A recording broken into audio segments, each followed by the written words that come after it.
So about a year and a half ago, a bat virus infected human beings and transferred into something that infected human beings. I don't need to tell everybody what's happened since then. The official answer for why it's happened, and it is a possible answer, is that this was a new zoonotic transmission, that it crossed over from an animal into a human.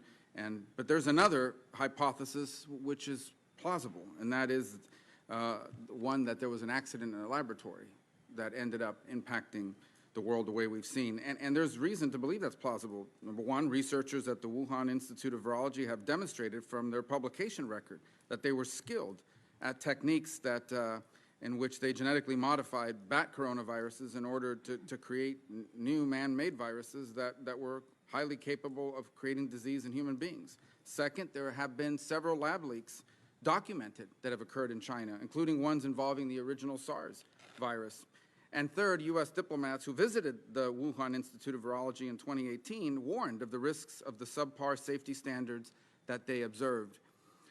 I think it's really a two-part question, and I'll start with you, Director Haynes, but I think Director Burns or General Nakasone can weigh in. We can't conclude definitively that the virus that causes COVID-19 emerged naturally until there's a transmission chain that's been identified, how the virus evolved and transmitted between species. And to date, no such path of zoonotic transmission has been definitively identified. Are those two things accurate? Thank you, Vice Chairman. So it is absolutely accurate. The intelligence community does not know exactly where, when, or how COVID-19 virus was transmitted initially.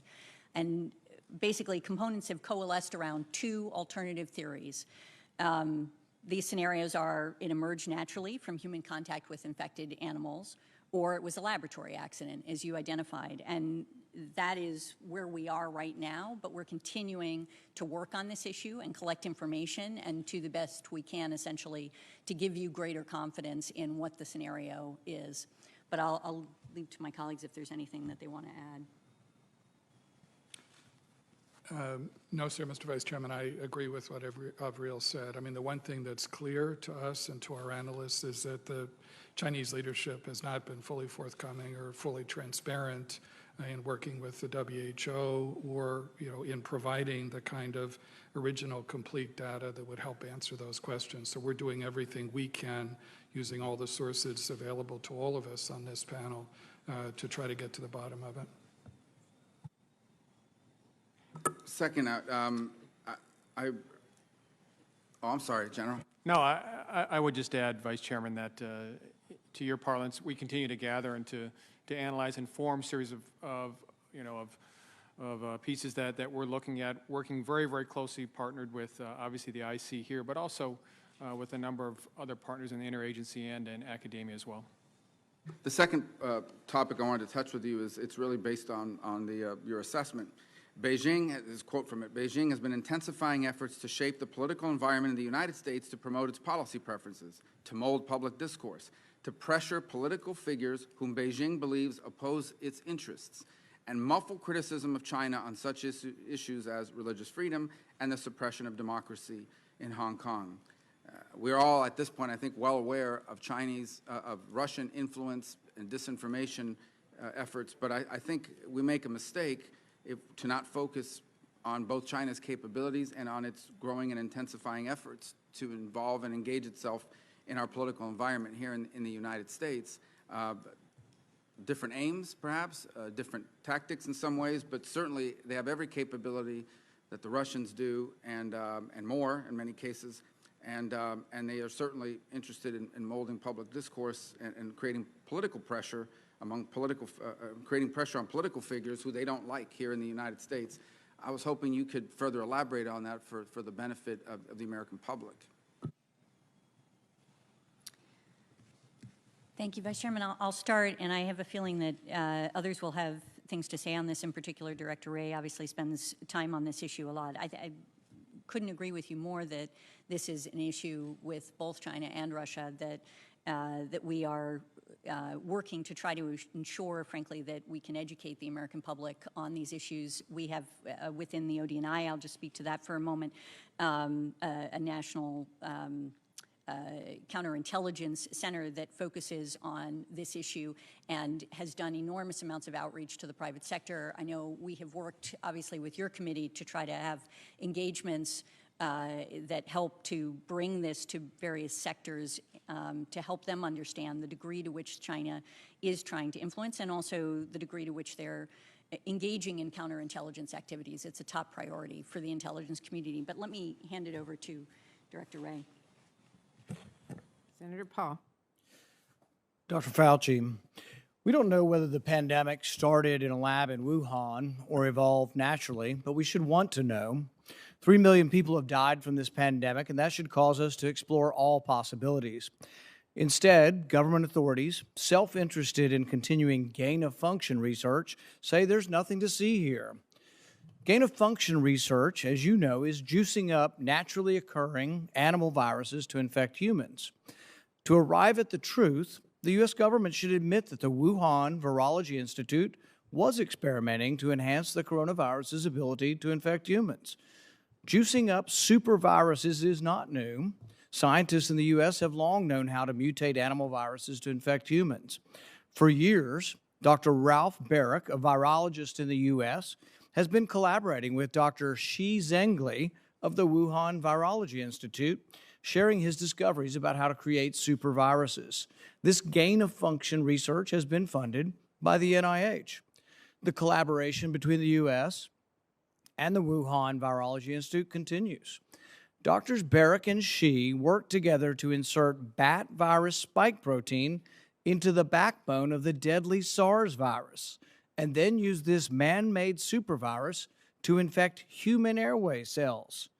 Think about that for a moment. The SARS virus had a 15% mortality. We're fighting a pandemic that has about a 1% mortality. Can you imagine if a SARS virus that's been juiced up and had viral proteins added to it, to the spike protein, if that were released accidentally? Dr. Fauci, do you still support funding of the NIH funding of the lab in Wuhan?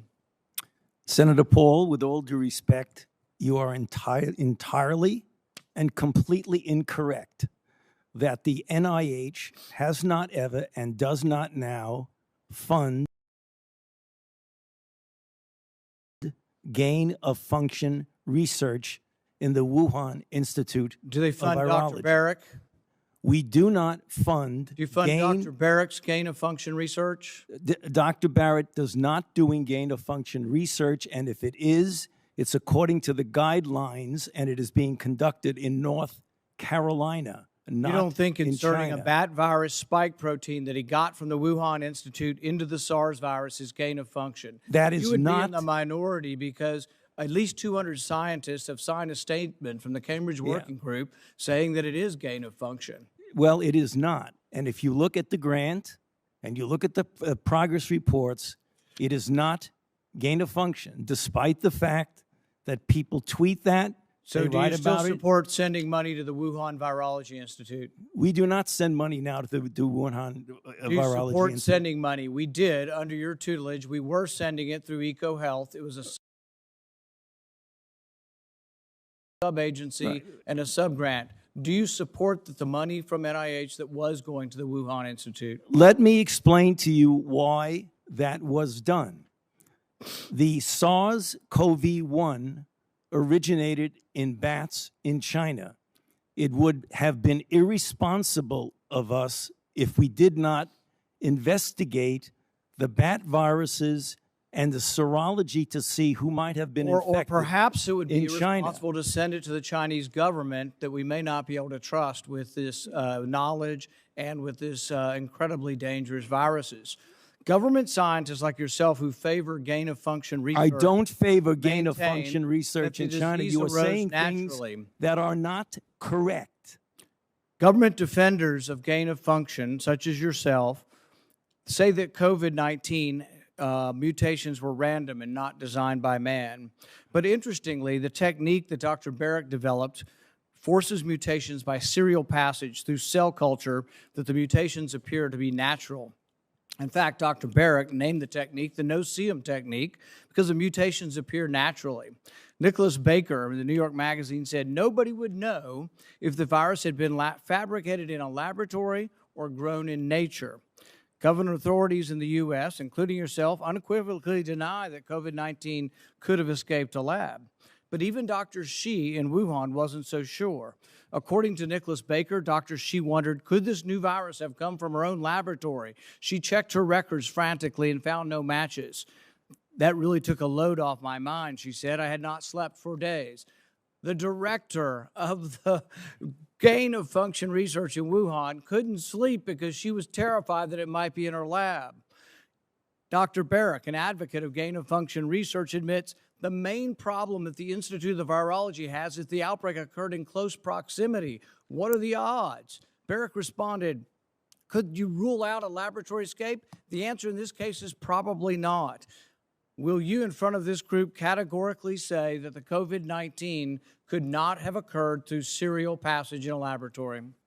I do not have any accounting of what the Chinese may have done, and I'm fully in favor of any further investigation of what went on in China. However, I will repeat again, the NIH and NIAID categorically has not funded gain-of-function research to be conducted in the Wuhan Institute of Virology. You do support it in the U.S. We have 11 labs doing it, and you have allowed it here. We have a committee to do it, but the committee has granted every exemption. You're fooling with Mother Nature here. You're allowing superviruses to be created with a 15% mortality. It's very dangerous. I think it was a huge mistake to share this with China, and it's a huge mistake to allow this to continue in the United States. And we should be very careful to investigate where this virus came from. I fully agree that you should investigate where the virus came from. But again, we have not funded gain-of-function research on this virus in the Wuhan Institute of Virology, no matter how many times you say it. There was research. There was research done with Dr. Shi and Dr. Barrick. They have collaborated on gain-of-function research where they enhanced the SARS virus to infect human airway cells, and they did it by merging a new spike protein on it. That is gain-of-function. That was joint research between the Wuhan Institute and Dr. Barrick. You can't deny it. Senator Paul, your time has expired. Dr. Fauci, I will let you respond to that when we need to move on. Excuse me? I will allow you to respond to that, and then we'll move on. Yeah, I mean, I just wanted to say, I don't know how many times I can say it, Madam Chair. We did not fund gain-of-function research to be conducted in the Wuhan Institute of Virology. Thank you. Senator Smith. Origins of the COVID-19 virus, I want to stop and thank the scientists and journalists who risked and in some instances gave their lives to get the genetic sequence of the virus and some hints of its origin out to the rest of the world to give us a fighting chance. I also want to thank the NIH and Dr. Francis Collins, whose team was able to stabilize the virus within a matter of weeks and share that technology with the world. This helped quickly launch the success of Operation Warp Speed, as well as other research for testing, antivirals, and vaccines. But now here we are, 16 months into the most catastrophic health disaster of our lifetime, and we still have more questions than answers. At least 3 million lives have been claimed by the virus, and we still don't know its origin. More specifically, we don't know its geographical or biological origin. The world deserves to know and needs to know where and how it started. Was it naturally occurring, or was it made in a lab? And I'm here today to tell you the preponderance of evidence suggests this virus leaked from a lab in Wuhan. But first, let's look at the mounting evidence suggesting COVID-19 is truly a supervirus, the product of lab manipulations, including viral gain-of-function. In order to do this, we need to look at world history of two similar events and the great work of scientists surrounding the containment of SARS in 2002 and MERS in 2012. For SARS, it took 4 months to find an intermediate host, a civet, a raccoon-looking animal. Yes, it only took 4 months to prove the SARS virus went from a bat to a civet to a human. And significantly, scientists found 24 viral ancestors to SARS, as the virus spontaneously mutated from a virus that would not easily attach to human cells into a more lethal virus. And for MERS, it only took 9 months to find the virus occurring naturally in bats, and the intermediate host was camels. Yet with COVID-19, here we are some 16 months later, and we have no intermediate host and no COVID-19 found in a live bat. The Chinese tell us they've tested over 80,000 viral sequences and have come up empty. Coincidence? No precursors, no grandfather or great-grandfathers, nothing close to resembling COVID-19 has been found in nature. As a matter of fact, the closest virus we know of to COVID-19 is rat G13, which is called the Wuhan Institute of Virology home for several years. This virus was supposedly from bats in Yunnan and transported by scientists to the Wuhan Viral Lab. But of course, the Chinese won't hand the virus over to the world now for further study. Is it possible that rat G13 could have been manipulated into COVID-19? Some experts would say yes. And we know, based upon the words of the WIV researcher, Dr. Shi, that the WIV had 8 similar viruses to rat G13, but China won't share those either. What are they hiding? And here's another interesting feature of COVID-19. It likes humans more than bats. As a matter of fact, it doesn't harm bats. So the CCP propaganda claims this virus comes from bats but doesn't like bats. Riddle me that.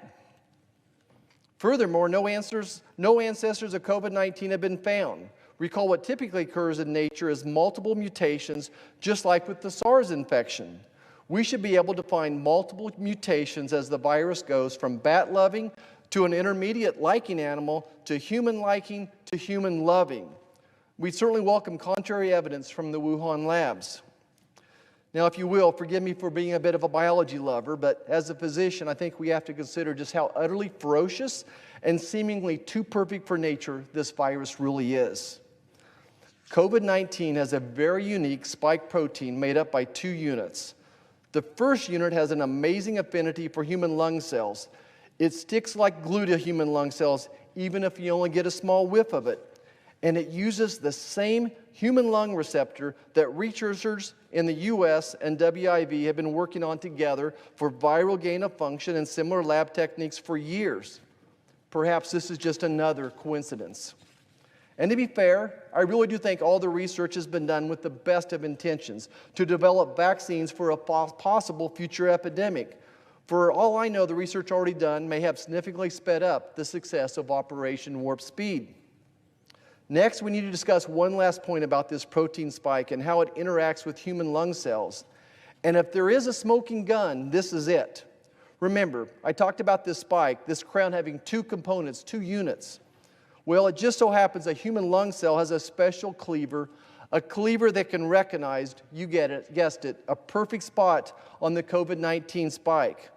Bats don't have this ability, but human lung cells do.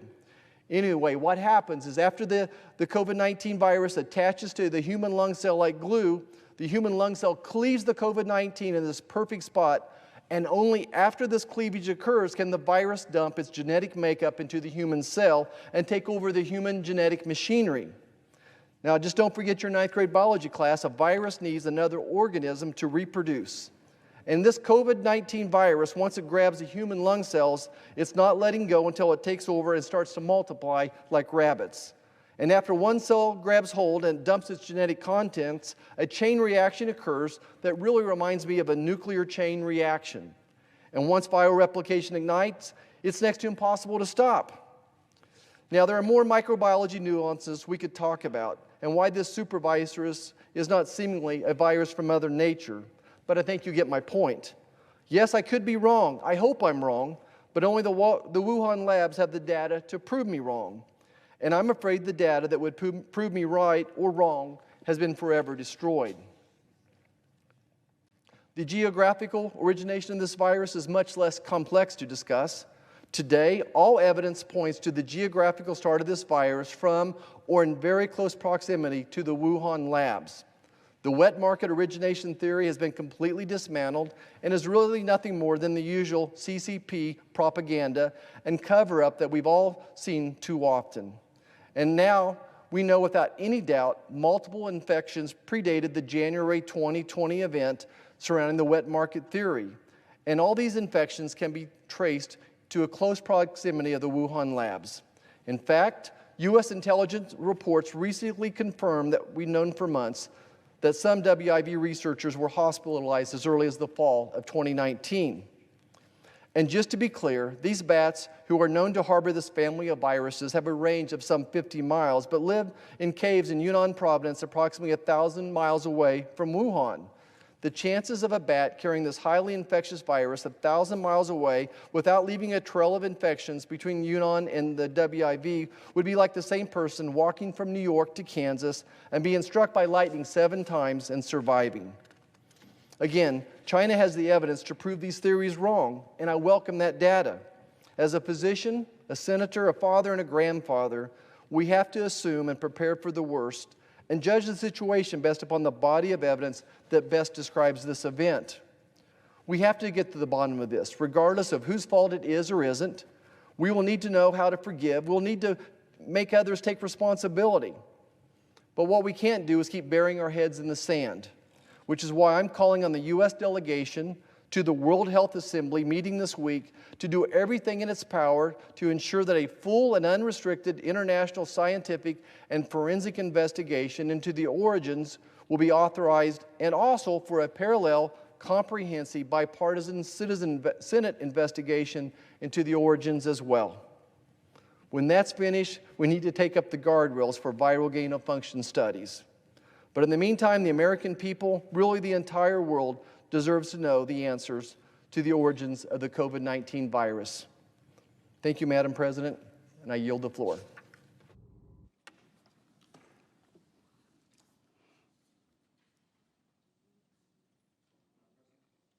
The senator from Vermont. Madam President, I wanted to rise. Thanks all of you for being here. I think I'll direct this to Dr. Fauci, but I welcome everybody's answer. I just want to go through what we do know. We've heard a lot about what we don't know. So here are the things that we do know, okay? So SARS-1, we identified the host animal within 4 months. MERS, I believe we identified the host animal within 9 months. It's now been 15 and a half, 16 months. We've still not seen, and China's not produced any evidence of the host animal that transmitted COVID-19 to a human.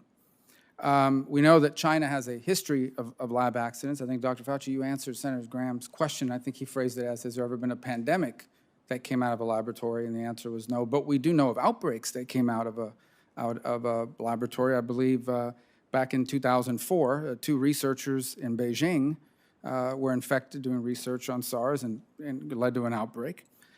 China has a history of lab accidents. This outbreak happened in a city that happened to be the home, coincidentally, of a lab which we know is involved in extensive research. And what they do is they take this naturally occurring virus and they manipulate it and they change it to make it infectious to humans. We know that they do that there. They've published about it. And it also happened in a city, in a lab, where a Rutgers biosecurity expert raised concerns about its safety. And our diplomats in 2018 were cabling back to Washington expressing concern about the safety. So I take all those facts together, right? SARS, we knew the host in 4 months. MERS, we knew the host in 9. We still don't know the host for COVID, even though, and China's not being transparent about it, even though they have a vested interest in producing the host, so they can put all those down. In a lab that we know is involved in changing viruses synthetically so that they become infectious for humans. In a lab that diplomats have told us is unsafe, and a country that had a history of lab leaks. And by the way, in a virus that we know can be synthetically created because the Swiss did it. The Swiss created an exact replica of this virus in the lab for purposes of answering it. All of these facts were available to us last April. Why? I'll start with Dr. Fauci. Why did you dismiss the lab leak theory as credible? I have always said that the high likelihood is that this is a natural occurrence. I didn't dismiss anything. I just said it's a high likelihood that this is a natural occurrence from the environment of an animal reservoir that we have not yet identified. Well, and I still maintain that, but as I just mentioned in response to other questions, that since you don't know 100% about that, because no one knows, including me, 100% what the origin is the reason why we're in favor of further investigation. Well, given everything I've just cited, and if anything I just cited is incorrect, I hope it'll be correct that I'm relying, obviously it's not my field of study, so I'm relying on what other experts have published. What is the basis for this what is the basis for the conclusion that it is likelier to have been naturally occurring than a lab accident? I asked a specific question to the Director of National Intelligence, and how I posed it is it not true that it is the assessment that they are equally likely based on our information that we have? So as I outline all of these things here, is she wrong when she answered me yes? And based on everything I've just cited, what is it that we're basing the higher likelihood of naturally occurring? Is it simply because that's all we've ever seen in the past? Well, we have historical experience that happened with SARS-CoV-1. It happened with MERS. It happened with HIV. It happened with virtually all the influenza pandemics. So the historical basis for pandemics evolving naturally from an animal reservoir is extremely strong. And it's for that reason that we felt that something similar like this has a much higher likelihood. But again, getting back to what I said, and let me repeat so there's no lack of clarity in that, no one knows, not even I, 100% at this point, which is the reason why we are in favor of further investigation. But going back to precedent, the precedents require them to be similar. The difference between this one and that one is, as I said, 4 months we knew the host for SARS, 9 months we knew the host for MERS. China has all the incentive in the world to produce this host and hasn't done so. And then you add up all these other things. I mean, is it just a coincidence that happened in the city that's doing this kind of research, which, by the way, is controversial? I know you and others have been supportive of it, but it's controversial. It's not widely accepted as good. My whole point is there are people out there who had Facebook posts taken down, were called kooks, conspiracy theorists, for saying publicly a year ago what we now say may be possible. And I think those people deserve an apology at a minimum. Thank you. We also need to have oversight on where our money's being spent.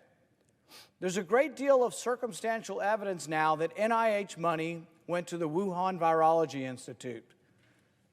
There's a great deal of evidence, at least suggesting that the pandemic may have started there.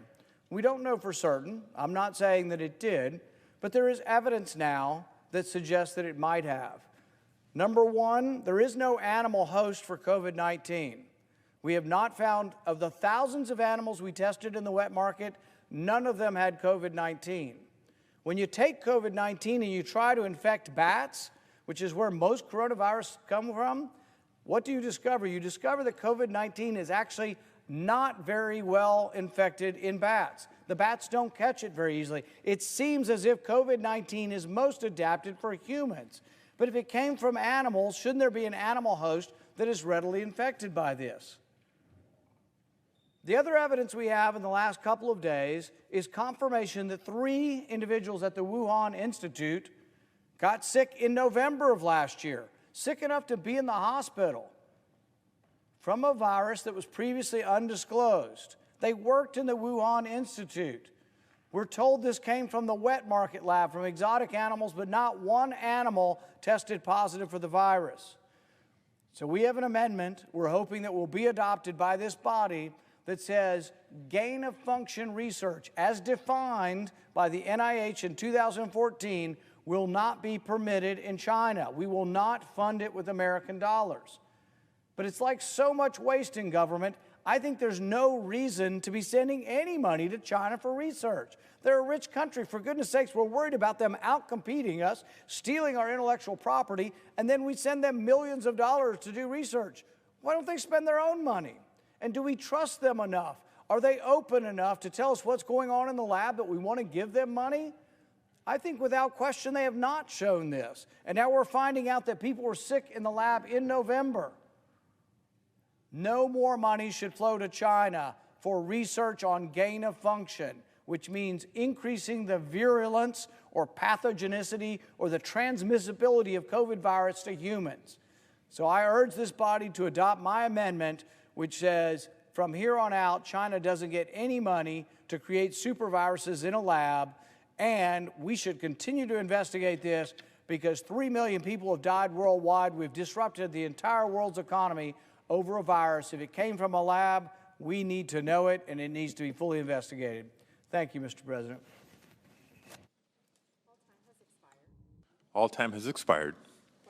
You have pledged to get to the bottom of where the coronavirus originated. Is that correct? That is. And is it possible it may have come from a lab leak? It is. Okay. Will you provide this committee your plan to find out whether or not that happened? And my question is simple. If China doesn't cooperate with us in finding out the root causes of the coronavirus leak, what should we do? There needs to be accountability for what happened, and there needs to be accountability for the failure to cooperate, including making information available, having transparency, access for experts. So I have sanctions that would be available to you if they fail to cooperate. Would you support those sanctions? Senator Graham. We'll certainly take Thank you, Mr. President. Mr. President, at the end of May, Facebook announced that it would no longer censor claims that the coronavirus was man-made. The mainstream media, which had savaged the story during the previous administration, suddenly started backpedaling. And the Biden White House, which had reportedly canceled the previous administration's investigation into whether the novel coronavirus originated in a Wuhan lab, announced a 90-day inquiry into the virus's origins. The occasion for all this backpedaling was apparently a report in the Wall Street Journal that 3 researchers who worked at the Wuhan Institute of Virology sought hospital care in late 2019 for symptoms consistent with the coronavirus. In the wake of that report, it became impossible for the President or the mainstream media or Facebook to deny what had always been a plausible theory, that the virus came from the virology lab in Wuhan. Journalists moved to explain their previous rejection of this theory, and some of them openly admitted what had been obvious, that they rejected the theory not because of flaws in the theory itself, but because of those who had advanced this hypothesis. Mr. President, we don't know what these revived investigations will ultimately show, but the Wuhan reversal illustrates multiple issues. One, of course, is the need to remember that our social media experience is heavily curated. The posts and ads we see are selected first by complex algorithms that analyze the data social media companies have collected on each of us and curate our experience accordingly. On top of that, as the past year or two has illustrated, social media companies actively censor certain material, meaning that there are posts we will never see. As chairman and now ranking member of the Senate Commerce Committee's Communications and Tech Subcommittee, I have pushed for transparency requirements for social media companies. And I've introduced 2 bipartisan bills that would increase internet transparency while preserving the light touch approach to regulation that has allowed the internet to flourish. My Filter Bubble Transparency Act would allow social media users to opt out of the filter bubble, in other words, to opt out of the filtered experience tailored for them by opaque algorithms and instead see an unfiltered social media feed or search results. And the Platform Accountability and Transparency Act, which I introduced with Senator Schatz, would increase transparency and accountability around content moderation. Sites would be required to provide an easily digestible disclosure of their content moderation practices for users. And importantly, they would be required to explain their decisions to remove material to consumers. Under the PACT Act, if a site chose to remove your post, it would have to tell you why it decided to remove your post. The PACT Act would also require sites to have an appeals process. So if Facebook, for example, removed one of your posts, it would not only have to tell you why, but it would have to provide a way for you to appeal that decision. Mr. President, let me be clear. Private entities are free to have their own opinions and viewpoints and should not be compelled by the government to publish alternative views. But that's not what we're talking about with these large social media platforms. Most strongly deny that they are publishers and instead hold themselves forth as neutral platforms for the free exchange of ideas from all corners. That's the promise that they make to consumers. Mr. President, the Wuhan reversal is more than a reminder that our social media experience is actually a heavily curated one. It also raises serious questions about censorship and the maintenance of the marketplace of ideas that is a hallmark of a free society. Mr. President, there is no free society without the free exchange of ideas. Freedom of speech, freedom of the press, freedom of religion, freedom to speak in the public square, all of these are essential elements of a free society. The more government or other entities crack down on freedom of speech and the free exchange of ideas, the more we move away from a free society and toward tyranny. I say other entities because the responsibility for protecting the free exchange of ideas extends beyond the government. Government, of course, has an absolute obligation to defend our fundamental freedoms, but other institutions in society also have a role. You can't have a free society without free institutions. I'm thinking here particularly of the press, universities, and in this day and age, social media companies. If the press or social media companies only sanction one narrative, the narrative preferred by the government, or by social elites, or by any other group, the marketplace of ideas shrinks substantially. And if multiple groups that should be fostering the free exchange of ideas combine to limit or advance a particular narrative, they start to control public opinion instead of allowing individuals to form their own opinions based on a free flow of information. Unfortunately, as the Wuhan story illustrates, today we're seeing a real movement to restrict the free flow of ideas. Whether we're talking about speech codes or social media censorship, more and more we're seeing a preferred narrative being advanced and opinions outside of that preferred narrative being censored or marginalized. We see it in government with bills like S1, which would, among other things, allow the IRS to consider an organization's views before deciding whether or not to grant it tax-exempt status. Or the Equality Act, which would crack down on freedom of speech and freedom of religion in unprecedented ways. And we see it outside government when media outlets engage in selective reporting to highlight an accepted narrative instead of reporting the news and the facts, whatever they are. Or when social media censors legitimate theories or stories. Or when universities crack down on free speech.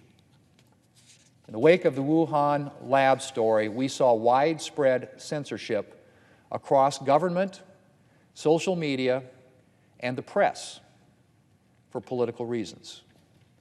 President Biden seemingly shut down the former president's investigation into the virus's origin because it was the former president's investigation. Democrats in Congress pressured social media companies to censor information that contradicted the narrative that they were embracing. The mainstream media savaged the lab origin story, and social media sites censored it. And all of this happened because of the political affiliation of the people advancing this reasonable hypothesis. Mr. President, you can only have a marketplace of ideas if ideas actually get out there, which is why censorship, as I've said, is antithetical to a free society.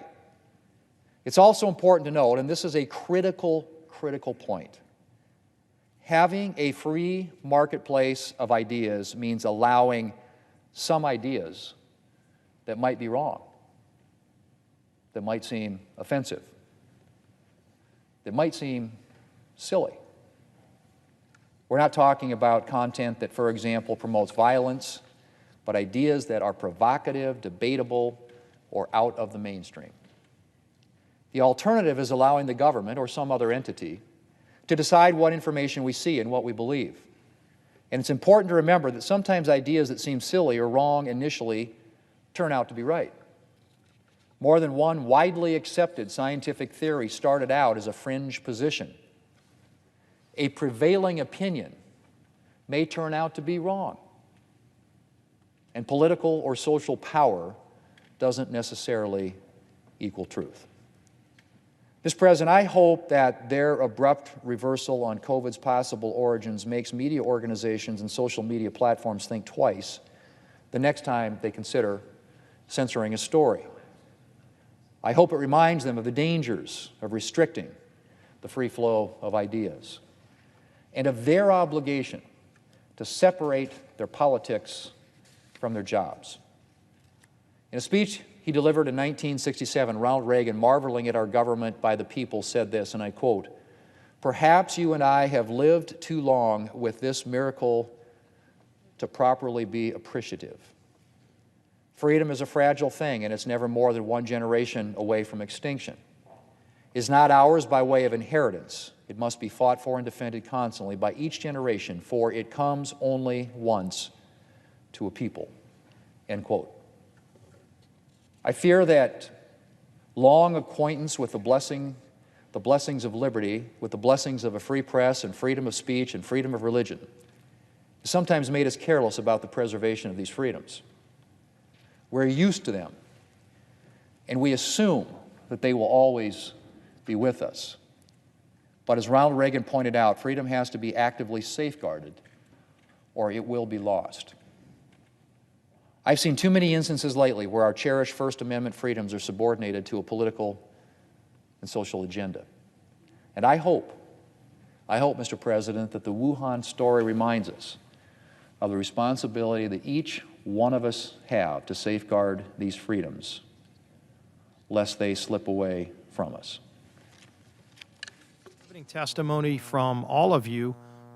Clearly, as we listen to the science, the data that you've presented, it raises even more questions. We're going to go into the first round of questions, and there is a vote going on the House floor, so you'll see members getting up, going, and coming back. But we're going to continue this because I think it's real important that we get as many questions answered as possible. Again, there are people who were invited who didn't come today, and kind of underscores the point that if there were subpoena powers, then we could have compelled more scientists to come. Why they didn't want to come is a mystery. All we're trying to do is get facts. If they have nothing to hide, they should be here, because this is a question everybody wants to know the answer to. People all across the country are not satisfied that, okay, we have a vaccine, but now as we're starting to get our economy opened again, shouldn't we find out how this happened? Shouldn't we get to the bottom of this to prevent it from happening again at the minimum? But if it was a lab leak, that raises serious questions. And so all of you have talked about not only the hypothesis of a lab leak, but in fact the near certainty that this was a lab leak. And so let's get into some of those facts. And the biggest facts that I've seen are, number one, with over 80,000 animals tested, maybe the largest testing that's been done for a virus like this. Not a single animal has been found. You've talked about what gain of function research can do to ultimately expedite and make this a virus that's much more invasive to cause damage to people, to be spread at a level where it looks like it has been around a lot longer, maybe over a decade. And so I guess if I could start with you, Dr. Girard, when you look at all of this evidence, do we know if there are any scientists in America who were in communication with any of the scientists at the Wuhan lab who may be able to shed a little more light of what happened and how could this kind of leak occur? So thank you for the question. I personally was not in communication with anyone there. I think it's very likely that Dr. Fauci was, because they were NIAID recipients directly or indirectly, but that's the reason why you need to ask him that question. I do not know that. I think it's probably likely that Bob Redfield, who had extensive ties and I know was on the phone 24/7 for weeks trying to get information from China and the WHO, might have had those, but I don't know that for certain, and I certainly didn't have communication with them. And how could a leak like this occur? We've seen with SARS, there have been other problems with labs and maybe the safety of this Wuhan lab. Well, I think it's been pointed raised. out that lab leaks are not uncommon. The last, I believe, 6 deaths from SARS were all from lab leaks. There was a lab leak of smallpox. It's widely assessed that the 1978 pandemic of influenza was probably due to a lab leak. So lab leaks occur even under the best of circumstances because these viruses are adapted to be highly infectious, so that only a few viral particles could cause an infection. And particularly with this virus, with so much asymptomatic spread, a person could have spread it to dozens or hundreds or thousands of people before any symptom actually arose. And we do have troubling reports that were from the State Department and other agencies of potential work being done at a much lower level of biosafety than should have been done at this level. So lab leaks are not uncommon at all. These are incredibly dangerous microbes that are highly infectious and evolved to be that way. So the fact that there would be a lab leak, particularly where there has been issues of biosafety, does not surprise me and would not surprise any honest scientist in this country. Dr. Asher, you had given a few specific recommendations. One of those was stop funding the CCP research into biological weapons, biologics in general, because of this, unfortunately, this obfuscation. I mean, we've seen the Communist Chinese Party covering up information, maybe destroying evidence, corrupting the World Health Organization. How long has this been a concern? And clearly this is something we need to address sooner rather than later, but if you can talk more about briefly, I've been worried about this. I was a senior advisor for East Asian Pacific Affairs under the Bush administration at State, and then went on to run our programs against North Korea and the AQCON network, really financially and some of our other things. And, but on China, it's been, as an Asia hand for since 34 years of my life, I've been shocked at the sort of lack of cognizance in our scientific community, and I am deeply involved with our scientific community as a venture capitalist, separate from the Hudson Institute, mostly in biotech.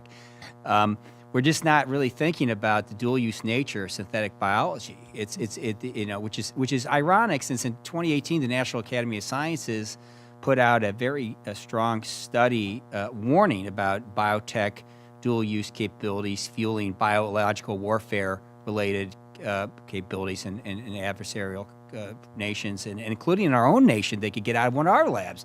So, we're at a stage here, which the scientists can talk about better than me, where you can do things with biology that can create essentially a weapon as a gain-of-function experiment. And if it gets out of a lab and you don't stop it, like happened in China, it becomes a weapon.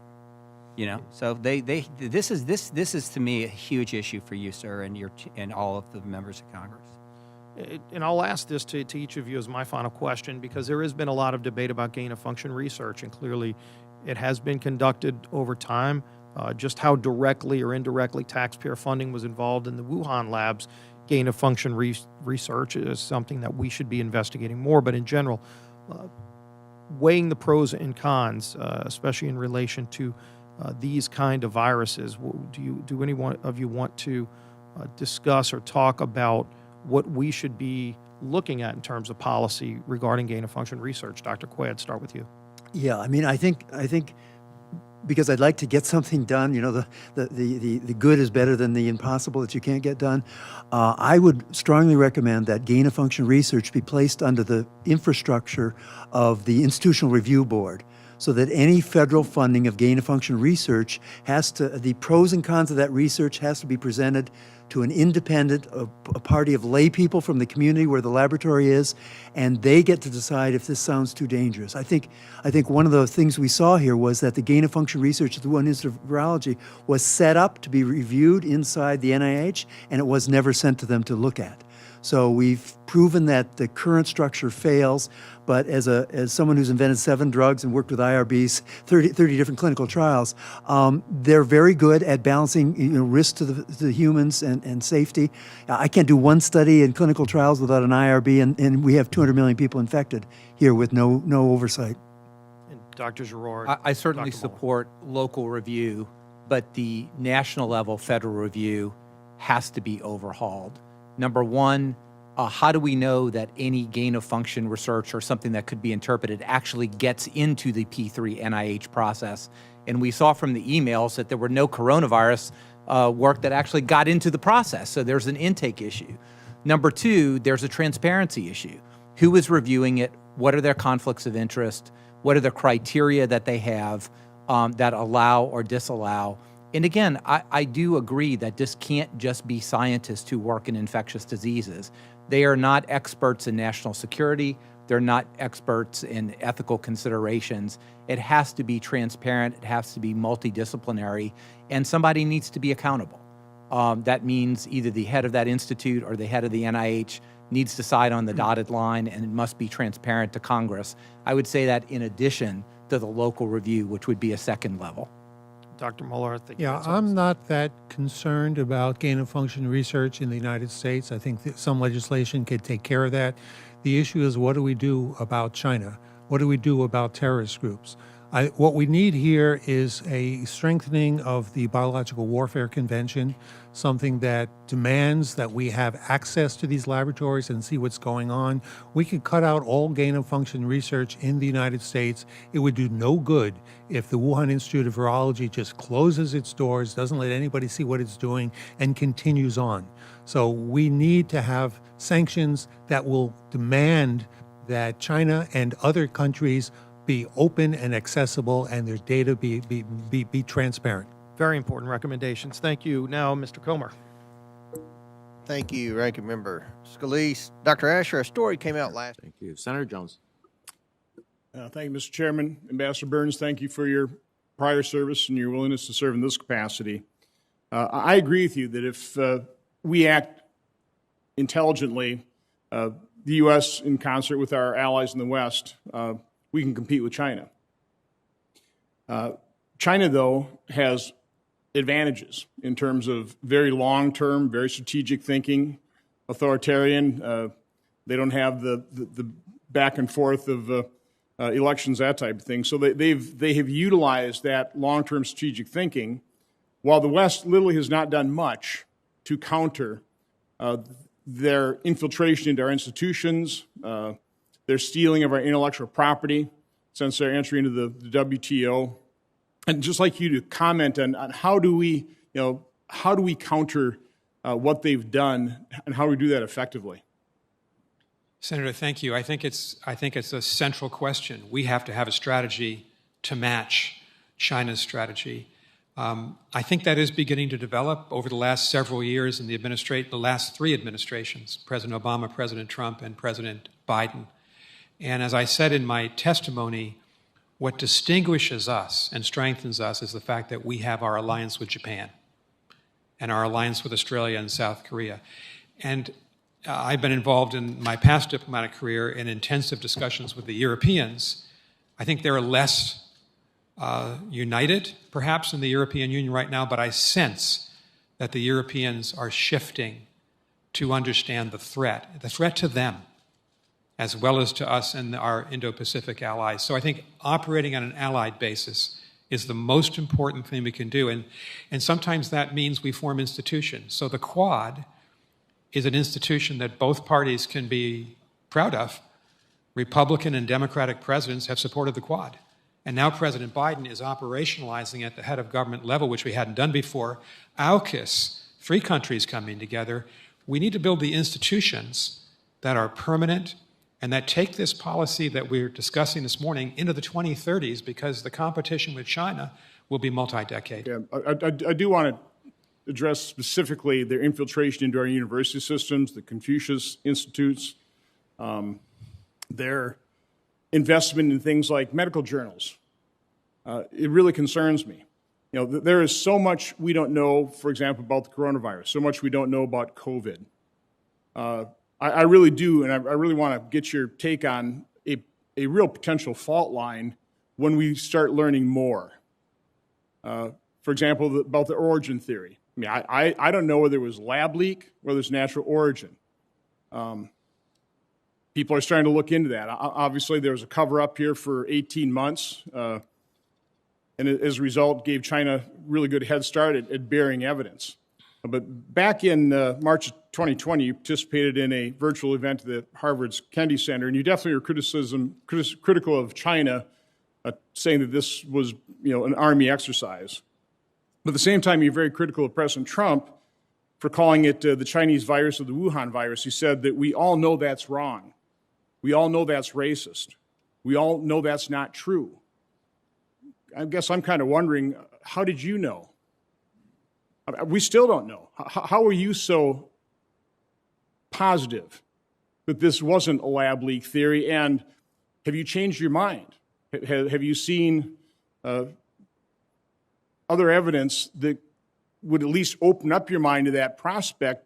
Because if it is determined that it probably was not a natural origin and this did leak from a lab in Wuhan, that will have very serious geopolitical repercussions between our relationship with China.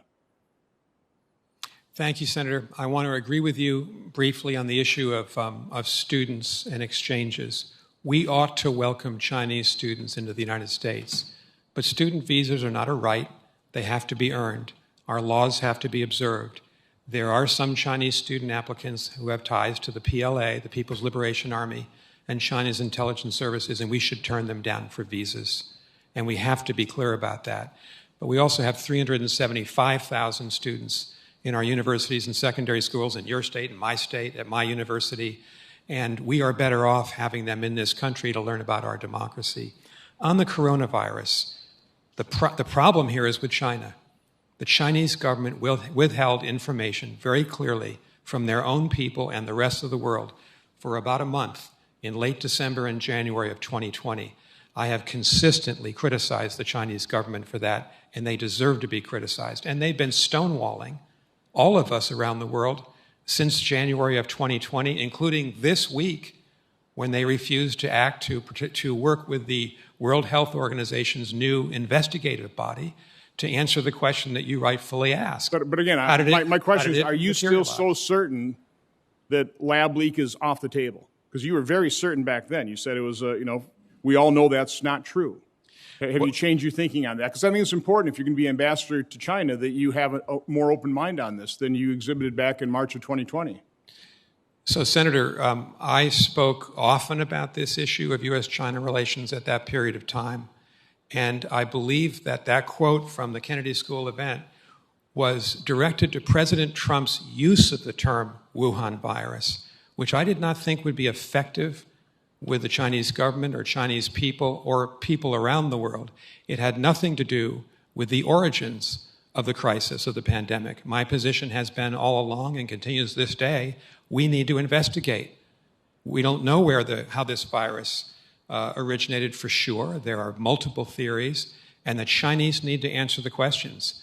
So I have never been a proponent of either one of these two options, but I think, as President Biden has said, we need to push the Chinese to come clean about what happened. Well, thanks for that clarification. I appreciate it. Thank you. Thank you. Senator Paul. Dr. Fauci, the idea that a government official like yourself would claim unilaterally to represent science, and that any criticism of you would be considered a criticism of science itself, is quite dangerous. Central planning, whether it be of the economy or of science, is risky because of the fallibility of the planner. It would not be so catastrophic if the planner were simply one physician in Peoria. Then the mistakes would only affect that physician's patients, the people who chose that physician. But when the planner is a government official, like yourself, who rules by mandate, the errors are compounded and become much more harmful. A planner who believes he is the science leads to an arrogance that justifies, in his mind, using government resources to smear and to destroy the reputations of other scientists who disagree with him. In an email exchange with Dr. Collins, you conspire, and I quote here directly from the email, to create a quick and devastating published takedown of 3 prominent epidemiologists from Harvard, Oxford, and Stanford. Apparently there's a lot of fringe epidemiologists at Harvard, Oxford, and Stanford. And you quote in the email that they, or from Dr. Collins, and you agree that they are fringe. And immediately there's this takedown effort. A published takedown, though, doesn't exactly conjure up the image of a dispassionate scientist. Instead of engaging them on the merits, you and Dr. Collins sought to smear them as fringe and take them down. And not in journals, in lay press. This is not only antithetical to the scientific method, it's the epitome of cheap politics, and it's reprehensible, Dr. Fauci. Scientists that disagree with you?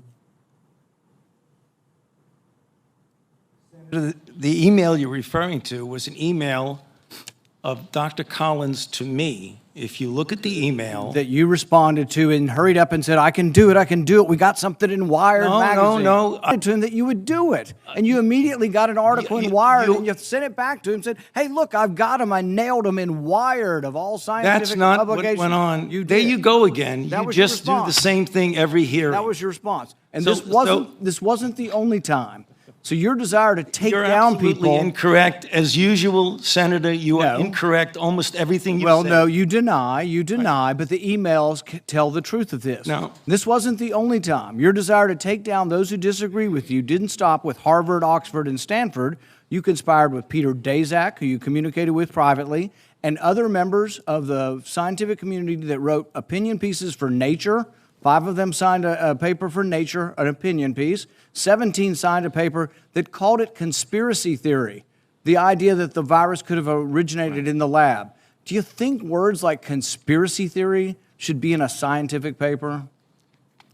Senator, I never used that word when I was referring to it. You're distorting virtually everything. Did you communicate with the 5 scientists who wrote the opinion piece in Nature where they were describing, there's no way this could have come from the lab? That was not me. What I did. Did you talk with any of those scientists privately? You keep distorting the truth. It is stunning how you do that. Did you talk to any of the scientists privately Yes. who wrote the opinion? You did. Well, what were they telling you privately? Well, let me explain. You know, you're going back to that original discussion when I brought together a group of people to look at every possibility with an open mind. So not only are you distorting it, you are completely turning it around, as Were most you of the usually scientists do. that came to you privately, did they come to you privately and say, no way this came from the lab? Or was their initial impression, Dr. Gary and others that were involved, was their initial impression actually that it looked very suspicious for a virus that came from a lab? Senator, we are here at a committee to look at a virus now that has killed almost 900,000 people. And the purpose of the committee was to try and get things out, how we can help to get the American public. And you keep coming back to personal attacks on me that have absolutely no relevance to reality. Do you think anybody has had more influence over our response to this than you have? Do you think it's a great success? Do you think it's a great success what's happened so far? Do you think the lockdowns were good for our kids? Do you think we slowed down the death rate? More people have died now under President Biden than did under President Trump. You are the one responsible. You are the architect. You are the lead architect for the response from the government, and now 800,000 people have died. Right. So you think it's a winning success, what you've advocated for government? Senator, first of all, if you look at everything that I said, you accuse me of in a monolithic way telling people what they need to do. Everything that I've said has been in support of the CDC guidelines. Wear a mask, get boosted. And you've advocated to make it coercive and done through force, and you've advocated that it be done by mandate. Right. You've advocated that your infallible opinion be dictated by law. Right. So again, Madam Chair, I will. The question: Senator, were you we political will- in taking at this- down at these this 3 point- prominent Senator epidemiologists? Paul, if you would please, I'm going to allow this, Dr. Fauci to respond. We have a number of senators who would like to ask questions, and I would like him to be able to respond. Please do so. So much for allowing me, Madam Chair. We will move to Senator Murphy. Thank you, Madam Chair. It has already been come and gone, and also after, of course, Omicron will be said and done as well. Dr. Fauci, 59% of Americans and 81% of Republicans do not have a favorable opinion of you. Frankly, honestly, you've lost your reputation. The American people don't trust the words coming out of your mouth. Every day you appear on TV, you do more damage than good when it comes to educating the public on COVID. Suppose you were leading a team in an effort to try to get people to stop smoking cigarettes. But every time your spokesperson goes on television, over half the nation goes out and buys a pack of Marlboros. Wouldn't you stop that person from appearing on national television? Once again, Senator Marshall, I believe that's a real distortion of the reality. If you look at everything that I've said on TV, it is to validate, encourage, and get people to abide by the recommendations of the Centers for Disease Control and Prevention. Look at everything I've ever said. Yeah, Dr. Fauci, I Get understand that, vaccinated, but perception get is tested. reality. Yeah. And you're hurting the team right now. yeah. You are hurting the team right now.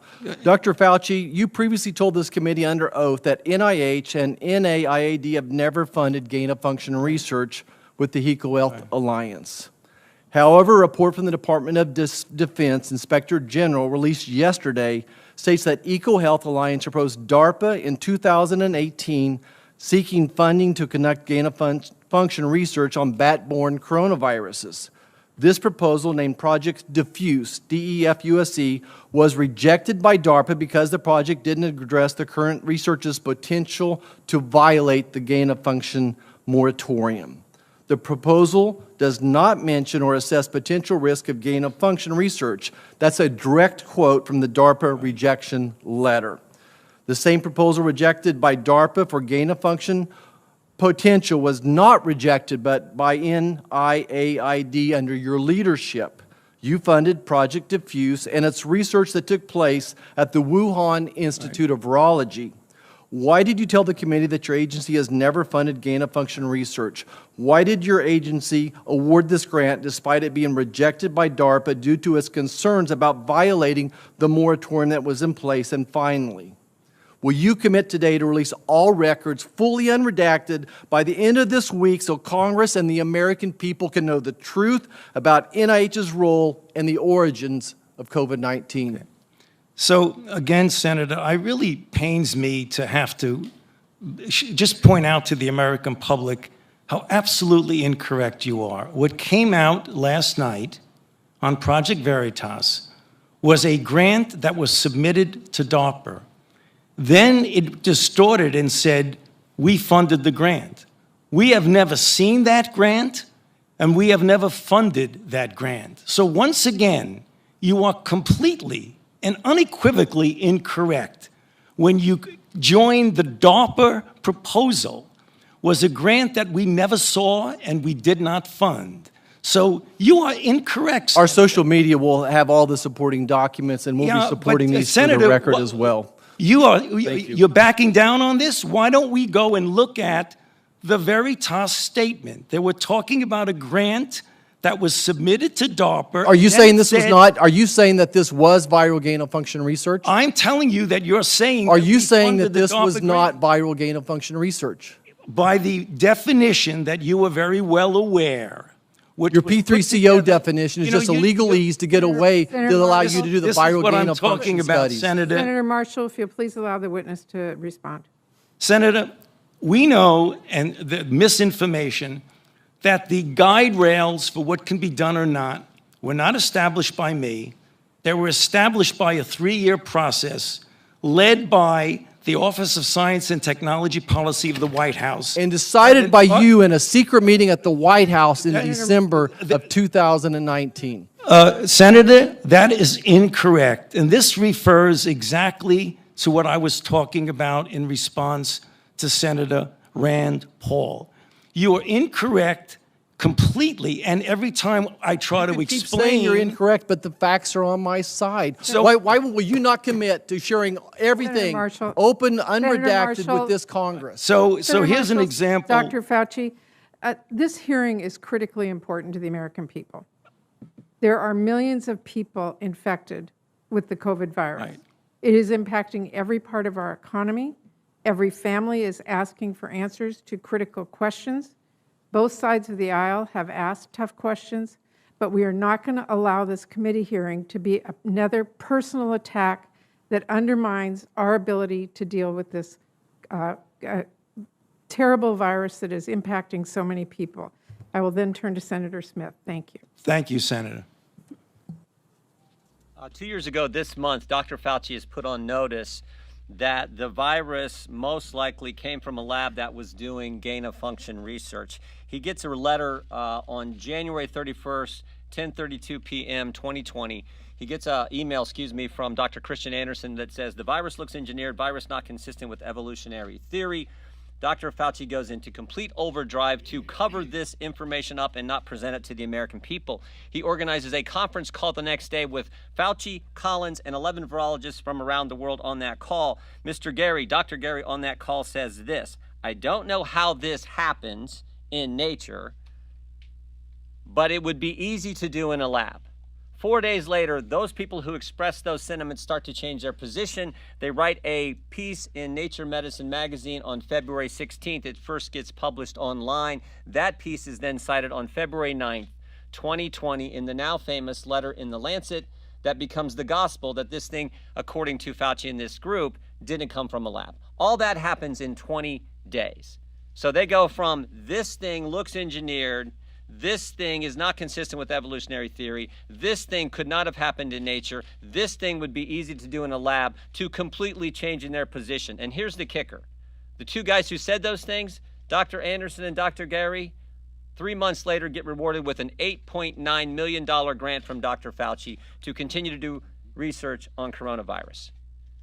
I mean, I think there's a couple obvious questions that should have been, that should have happened 2 years ago this month. Why didn't Dr. Fauci, when he first got put on notice that this was happening after that conference call on February 1st, why didn't he notify the commander-in-chief? We have no evidence that he talked to the President of the United States. We have no evidence that he talked to any of his bosses. He spent the time trying to change the narrative. Dr. Fauci got a chance to edit the very article that became the basis for the letter in The Lancet, which, as again, we all know, became the gospel that this couldn't have come from a lab, according to these experts. So I think those are important questions. If, in fact, the American people put us back in charge, this will be something that we will spend a great deal of time getting to the bottom of. I want to thank my colleague, Ranking Member Comer, for the letter that we put out last week that begins to highlight this and uncovered the redacted emails where we now know what Dr. Gary said when he said this thing had to have come from nature. So I think this is important. We will continue to work on this this year as much as we can. But again, the obvious question, I'll leave you with this, the obvious question is, why don't Democrats want to know this? Why don't they want to know how the virus started that has disrupted our lives for now almost a full 2 years? Why don't they want to know? Why don't they want to do the investigation? Why won't they call in these virologists, Dr. Gary, Dr. Anderson, who initially said this thing came from a lab? They won't do it. That's a question that needs to be answered. Mr. Comer.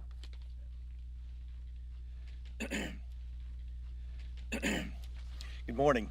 President Biden made bold promises to defeat the coronavirus, but he has broken these promises made to the American people. The president repeatedly pledged to shut down the virus, but he is not. Just look at the facts. More people died of COVID in 2021 than in 2020, and cases are surging across the nation. President Biden promised to deliver a national plan to get the virus under control, but recently he admitted there is no federal solution. President Biden promised to follow the science and listen to the experts. Yet this administration sidelined vaccine experts at the FDA and allowed a radical teachers union to dictate the CDC's school reopening guidance. President Biden promised to improve the availability of COVID tests, but as the holiday season approached and cases began to skyrocket, test kits were scarce and lines were long. President Biden told Americans the vaccine would not be mandatory. But then he issued several authoritarian mandates requiring American workers to be vaccinated or risk losing their jobs and health care plans. President Biden's top medical advisor, Dr. Fauci, publicly shut down the idea COVID originated from the Wuhan lab. But as Congressman Jordan just explained, we now know from emails, unredacted, that Dr. Fauci was warned early on by top scientists that the virus likely came from a lab leak and looked genetically manipulated. Since President Biden assumed office, he has failed at every turn. All President Biden has shut down is the American people's confidence in his ability to lead us through this pandemic. Congress must conduct oversight of President Biden's failed response, but Democrats have refused at every turn. Democrats pledged to be forward-looking in their pandemic oversight, yet they continue to limit their oversight to the Trump administration.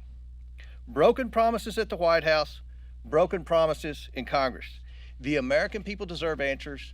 The Republicans on the House Oversight Committee will not stop trying to uncover all the hidden information, all the redacted emails that this administration will not turn over, that Dr. Fauci will not turn over. We're going to continue to dig. We're going to continue to probe because the American people deserve answers. And when House Republicans are in control of the House, I can assure you we're going to get those answers. Now I'd like to turn it over to Whip Scalise. Thank you, Mr. Chairman. Look forward to hearing from our witnesses. Want to start by making it very clear for those of us who have promoted the vaccine, who have talked about what President Trump started under Operation Warp Speed to create not one, but two but three vaccines. The real flaw, and there have been many flaws with President Biden's approach, has been to have a vaccine-only strategy where he's tried to shame people based on whether or not they get the vaccine, trying to divide people on whether or not they get the vaccine. It's misinformation to suggest only unvaccinated are dying or only Republicans or Trump voters are dying. There's clearly all throughout our country right now a resurgence in COVID. Affects blue states, red states, Republicans, Democrats, black, white, Hispanic, Asian. What we should be focused on is how to confront it.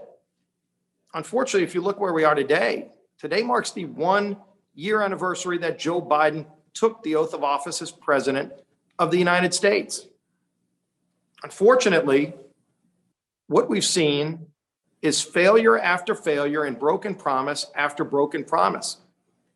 And unfortunately, it starts with the vaccine and what President Biden said he would do about COVID and has failed to do a year in. He promised Americans that he would, quote, shut down the virus. How many times did we hear Joe Biden say that, promise that as a candidate? Unfortunately, what we're going to see is a very different candidate Joe Biden versus President Joe Biden. Words versus actions. Shut down the virus was what he promised. Yet despite inheriting all three of those proven safe and effective vaccines from President Trump's Operation Warp Speed, as well as numerous proven treatments, therapeutics, millions of people, by the way, with natural immunity, which, Mr. Chairman, we ought to have a hearing about to see just what kind of protection natural immunity gives people. He also had a well-established testing apparatus that he walked into.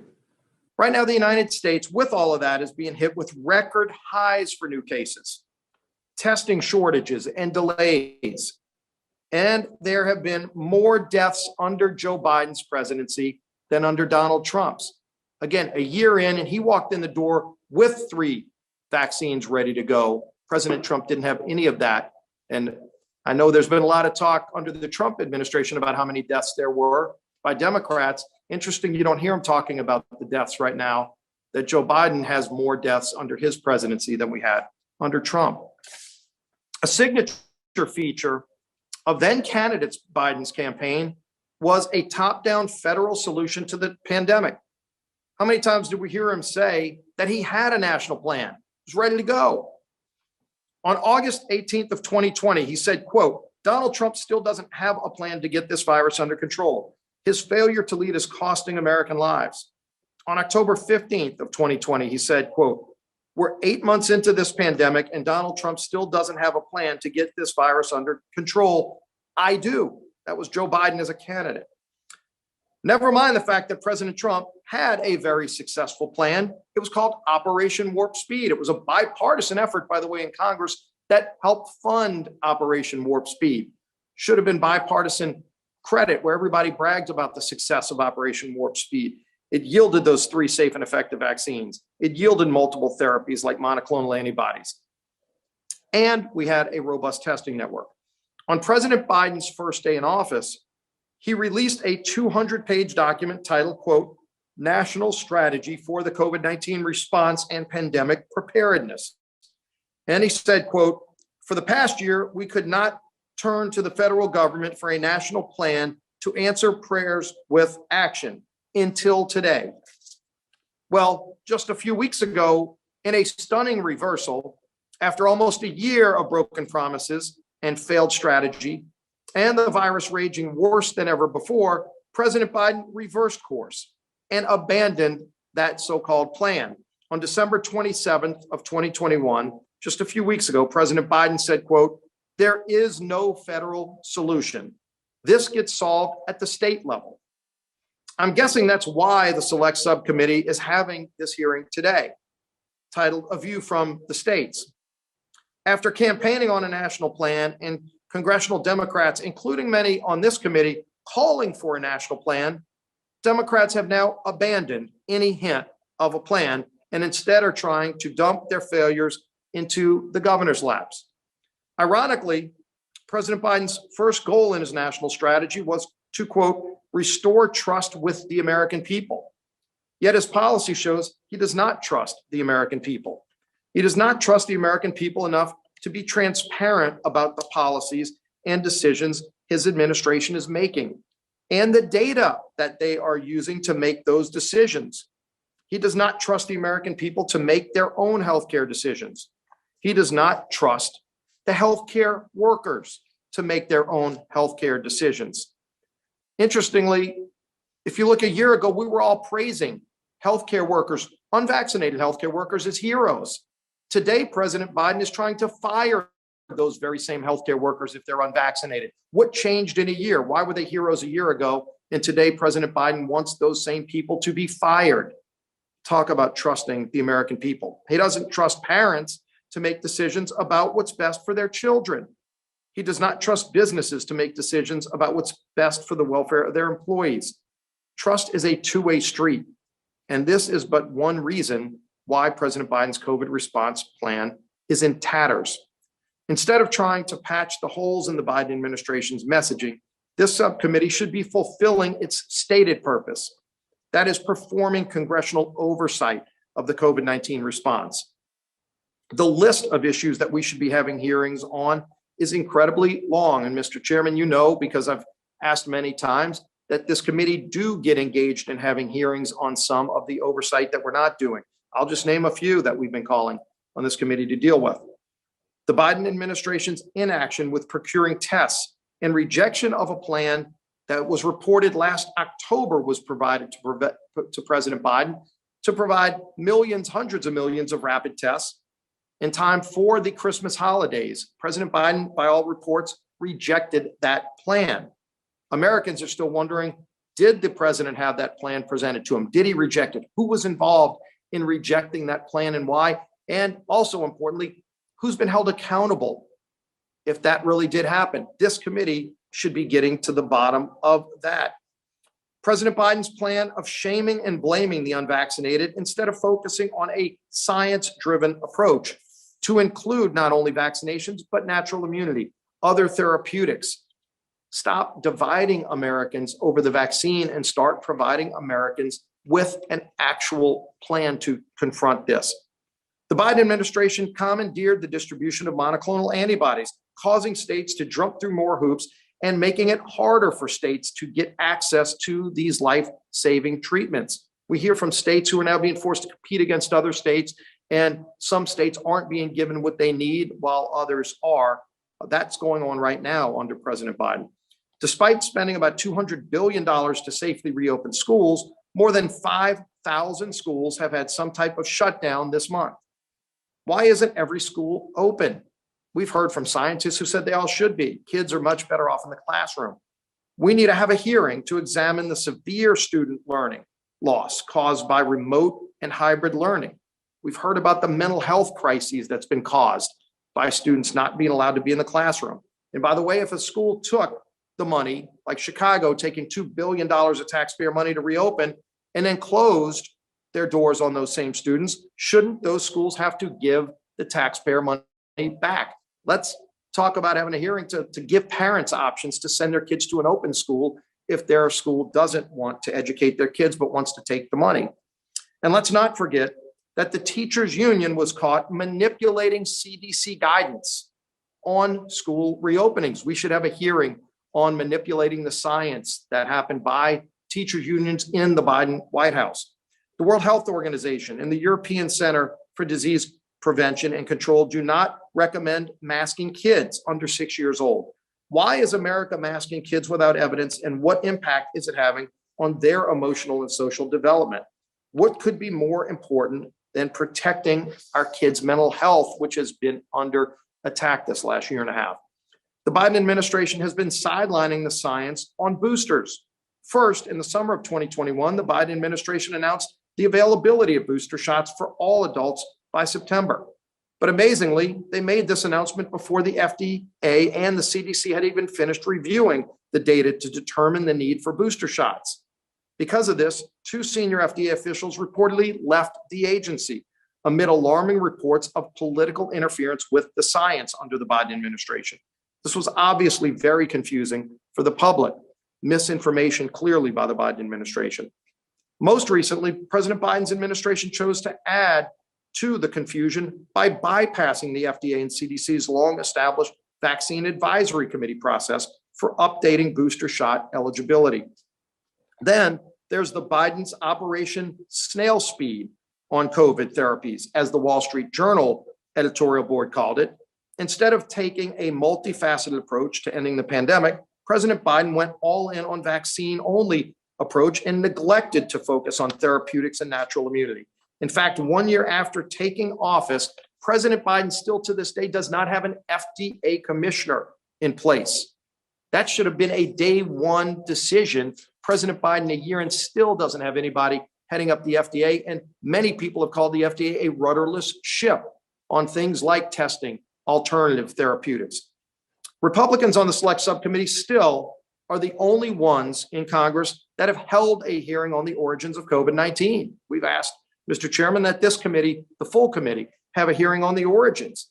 We've seen a lot of scientific data out there that it started in the lab in Wuhan. There are even reports that some of Dr. Fauci's own advisors said that it started in the lab in Wuhan and then amazingly days later reversed course. Shouldn't we have a hearing on that? Did somebody interfere with the science to make those scientists reverse course from emails that were hidden and just became public? The U.S. appears to have funded gain-of-function research at the Wuhan lab in China. Taxpayers should know the truth about that. And we should have a debate and discussion about whether we should be funding those types of research if that was the case. And lastly, newly released unredacted emails, as I talked about regarding Dr. Fauci and Dr. Collins, say that they were warned that COVID-19 came from the lab. We need to do our jobs and look into all of these items. This country spent through Congress over $6 trillion of taxpayer money. Some of it directly on COVID relief, some of it was directed into other places that had nothing to do with COVID. But we should be having oversight into all of that. If we sit idly by as the Biden administration keeps funneling this pandemic response, then things will only get worse. Americans want accountability, Mr. Chairman. Let's have hearings to get to the bottom of all of these crises that have been created by this president's failed response to the pandemic. Look forward to hearing from our witnesses, and I yield back. Thank you, Mr. Chairman. Welcome, Mr. Secretary. Can you describe to me what your and what the administration's definition of is a win in Ukraine? Senator, on the terms that President Putin himself set, Ukraine has already succeeded and Russia has failed. The terms that Putin set was to eliminate the sovereignty and independence of Ukraine and to subsume it back into Russia. I can state with confidence that that has failed and that will fail. I do not see a scenario by which that happens. And as we're speaking, the Ukrainians are doing an extraordinary job, thanks to their courage, but also because of the support that we've led in providing in pushing back the Russians. They've done that from Kyiv and western Ukraine and northern Ukraine. They're now engaged, as you know, in a ferocious battle in the east and south. We are doing everything we can to make sure that they have the means to continue to do that. And ultimately, it will be up to them, the Ukrainians, as a sovereign, independent country, how they want to resolve this. And we'll see if President Putin ever gets to the point of being willing to engage in any meaningful negotiation about that. But that will be up to the Ukrainians. They'll have our full support, as they do now. So you're not really willing to lay out what the administration's view of what the end state ought to be to consider it a win? The end state should be determined by the Ukrainians as a sovereign, independent country. We'll back that. We'll continue to back that however they choose to do it. When you were with President Zelensky, did he talk to you about what he considered his objectives are? And I would say his objectives would be probably the definition of what he would consider a win. Senator, I don't want to put words in his mouth. I think what it would be fair and safe to say is that his objective would be to push the Russians out of the territory that they're trying to occupy in eastern Ukraine. And also, let me add to this, because I think it's important, to try to make sure that when that is accomplished, Russia is not in a position to repeat this exercise next month, next year, or in 5 years. And that goes to making sure that Ukraine has the effective capacity to deter and defend itself. And it also goes to something that Secretary Austin said yesterday, was also making sure in various ways that Russia does not have the effective means to do this again. So putting your two answers together, President Zelensky would view his objective is to push Russia out, certainly out of eastern Ukraine. And you said the administration will support President Zelensky in his objectives. Are you willing to state that that is the U.S. objective as well? If that aligns with President Zelensky, that we will provide the support, our goal is for them to win, according to the definition of the Ukrainians and President Zelensky. We will support them in their efforts to win in Ukraine, which means pushing Russia out of at least eastern Ukraine. If that is how the Ukrainians continue, let me just say again, I don't want to put words in his mouth, but if that is how they define their objectives as a sovereign, a democratic, independent country, that's what we'll support.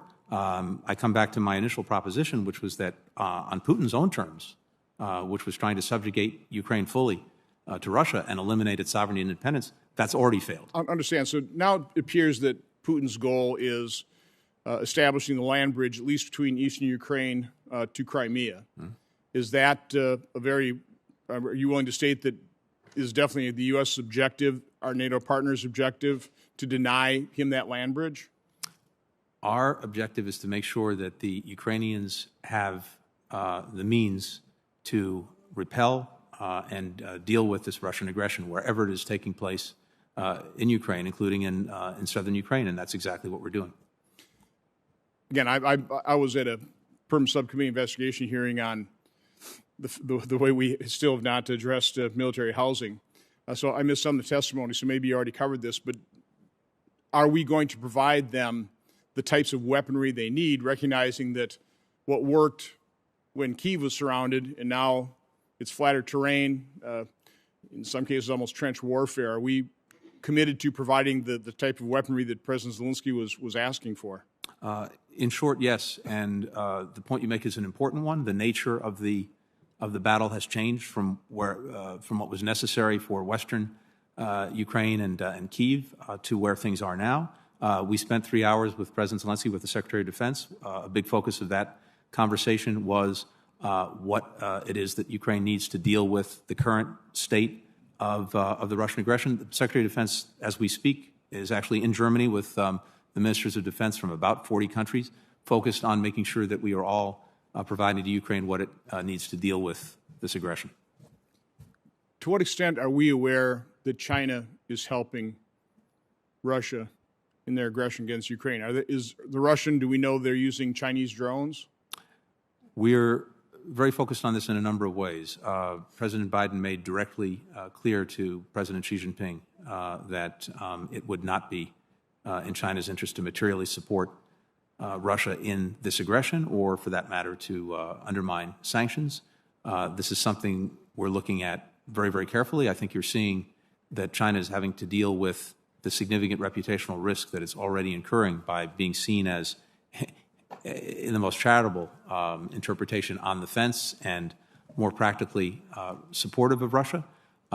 We can, in a different session, get into more detail, but for now, we're not seeing significant support by China for Russia's military actions. So finally, in the remaining seconds I have, I've been attempting to get from the State Department a report that the State Department conducted on an inspection from the Wuhan lab. I think we understand that the overall thrust of that report is it was not a lab that had the type of safety standards that we would have expected.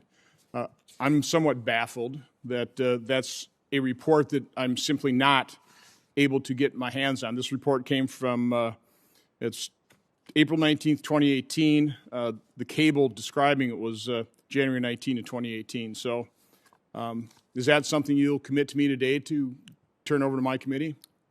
Senator, I'll look back into that. My recollection is this. There was a program that ended in 2019. There was no funding of that program since. And I think there was a report that may have been done by an outside contractor that I think was seen as problematic in its methodology. And in any event, I will follow up. I don't know the status of that, but we'll come back to you with it. Okay, I'd appreciate that, and I'll expect that response. Thank you. Thank you. Senator Shaheen. Thank you, Mr. Chairman, and thank you, Mr. Secretary, for your testimony this morning and for your trip to Ukraine. I think it was something that the entire world watched with great appreciation. I really want to start this afternoon with the Western Balkans. Dr. Fauci, the NIH is still funding research in China, at least some $8 million since 2020. In the intelligence community's 2022 annual threat assessment, the Chinese Communist Party is presented as one of the top threats to the United States, along with Russia, Iran, Syria, and North Korea. To my knowledge, only China is receiving U.S. research dollars. The CCP controls their scientists and controls the release of research results they work on. However, NIH grants policies requires that grantees to maintain supporting research records, which they cannot do when those records are under control of the Chinese Communist Party. When will you, as director of NIAID, stop funding research in China? Thank you for that question, Senator Marshall. We have at the NIH and in other agencies in the federal government had very productive, peer-reviewed, highly regarded research projects with our Chinese colleagues that have led to some major advances in biomedical research.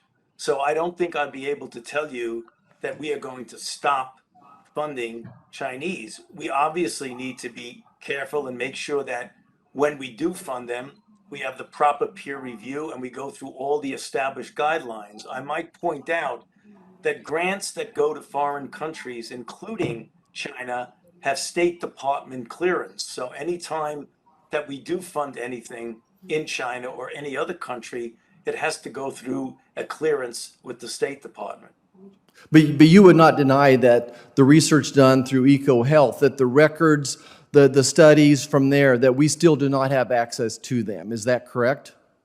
We have, no, Senator Marshall, we have access to an extraordinary amount of information that has gone there. There is a question that people raise with things gone on there that we didn't have access to. But if you look at the grant, the $120,000 to $130,000 a year grant that was given from EcoHealth as a subaward in China to ask a very relevant, high priority question, we have received from them published literature with data that shows that they have done what they were given the grant for. Now, obviously, none of us know everything that's going on in China, but if the question at hand is the rather small grant, peer-reviewed, high-priority grant that was given from ECO to China in a sub-award, we have a lot of good information that's in the published. Do you have all the information that you Senator think Marshall, that we should at have? this point, I'm going to move on. We have a number Pandemic, I think there would still be a need for this hearing. This discussion, Dr. Ebright had gotten this started back as early as 2003, 2004. Others have commented on the danger of being able to manipulate influenza viruses to be used as either weapons or by accidental release. But I think given that there was this pandemic, that 1 million Americans died, I lost friends. I have good friends to the pandemic. I think we should be curious. I just am perplexed by the lack of curiosity on some as to know, are there any precautions we can take? Are there any kind of government oversight that we could do to try to prevent this from happening? Now, some will say, well, we can't prove it came from a lab. That's in all possibility true, that we can't prove it, but there are arguments to be made and examination of facts to give us an idea of whether it might have come from a lab. And even if we didn't, I think that this could have come from a person in a lab handling a virus, if it was a virus out of nature, and we've discussed that as well. But I do think that we have to get to the truth of the matter of whether or not dangerous research was going on that should have been reviewable. We had a pause of gain-of-function research, but then we had research occurring during the pause that should have gone to this committee, this P3CO committee, and didn't get to the committee. And I think Dr. Ebright's described it well. He says that in Wuhan in 2016, 2018 period, they were constructing novel chimeric SARS-related coronaviruses that combined the spike gene of bat SARS coronavirus with the rest of the genetic information of a SARS-1 related virus, one that was already known to have lethality. And they found that it could efficiently infect human airway cells and exhibited up to a 10,000-fold increase in viral growth. But then when we've asked before, is this gain of function, we get sort of arguments and protestations that this isn't gain of function, as if this is no big deal and the experts looked at this. But as we look farther into this, we find that the experts never looked at this, that it's sort of a select-in kind of program to this committee. It doesn't go looking for dangerous research. It looks at it if you come to them and say, hey, I think I've got gain-of-function research. Do y'all want to look at my research? And so this opting-in aspect of this, but I think it's important that we get to the truth. You know, was there research going on in Wuhan that was dangerous? Was it funded by the NIH? And should it have gone through this committee process? I think by the definition that they have given us, you know, gain of function, I think I agree with Dr. Esvelt, could be better defined, and particularly if we're going to have oversight on this, we're going to have to figure out what our oversight's going to be. So by all means, moving forward, we need to ask and include the scientists to get a precise definition of what we're talking about if we want to have more oversight. But we have to look back before we can look forward, not so much to assign blame, but to figure out, is it really necessary? Do we need to be having hearings on this? Should we have follow-up hearings? Should we have legislation? And if 1 million people died and there's a chance this came from a lab, I think without question we should. Both sides of the aisle should be looking at this. So I guess my question, I think it's pretty clear, but I'd like to go through everybody, even though Dr. Ebright has said this was gain of function, to each of the three witnesses. Was the research where you take the backbone of a SARS-1 virus that has known lethality and you mix it together with an unknown bat virus S protein genes to create a new virus? Was this gain of function according to the NIH definition, and should it have been reviewed and discussed by this committee that was supposed to prevent dangerous research from going on? We'll start with Dr. Ebright. So, as you mentioned, the Wuhan Institute of Virology constructed novel chimeric SARS-related coronaviruses that combine the spike gene of one coronavirus with the genetic information of another. They showed that the resulting viruses efficiently infected human airway cells and efficiently replicated in human airway cells. And they showed that the resulting viruses exhibited up to 10,000-fold enhancement of viral growth in lungs and up to 4-fold enhancement of lethality in mice engineered to display human receptors on airway cells.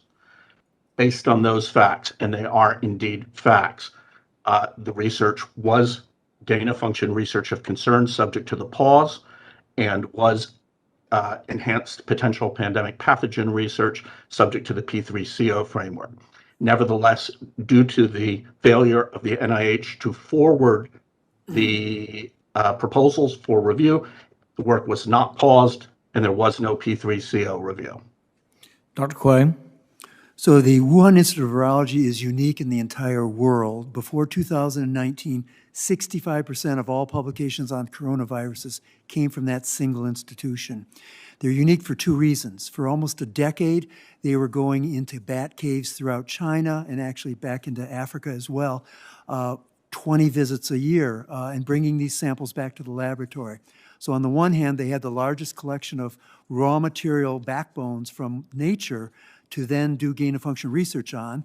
They trained in Galveston, Texas, and in North Carolina, and were doing experiments, published experiments between 2015 and 2019.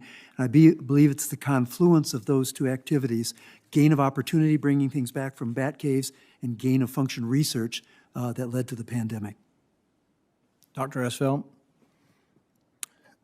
On the list of experiments that you would need to perform in order to learn whether a novel virus could potentially cause a pandemic, you would need to test growth in human primary cells, such as human airway epithelial cells, and you would need to test transmission in a suitable animal model.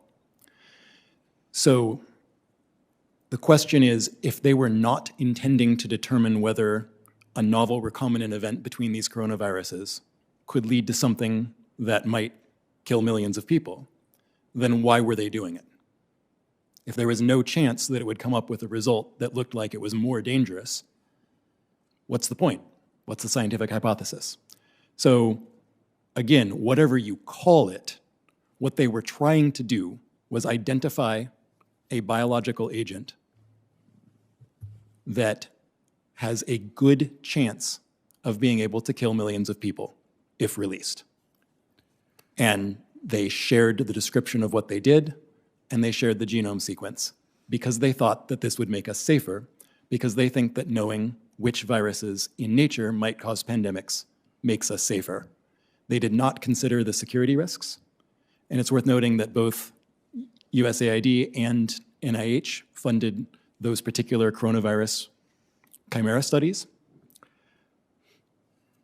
USAID, to my understanding, has since disavowed those chimeric recombination studies and announced that they will only focus on finding natural pandemic-capable viruses, which is at least a step in the right direction.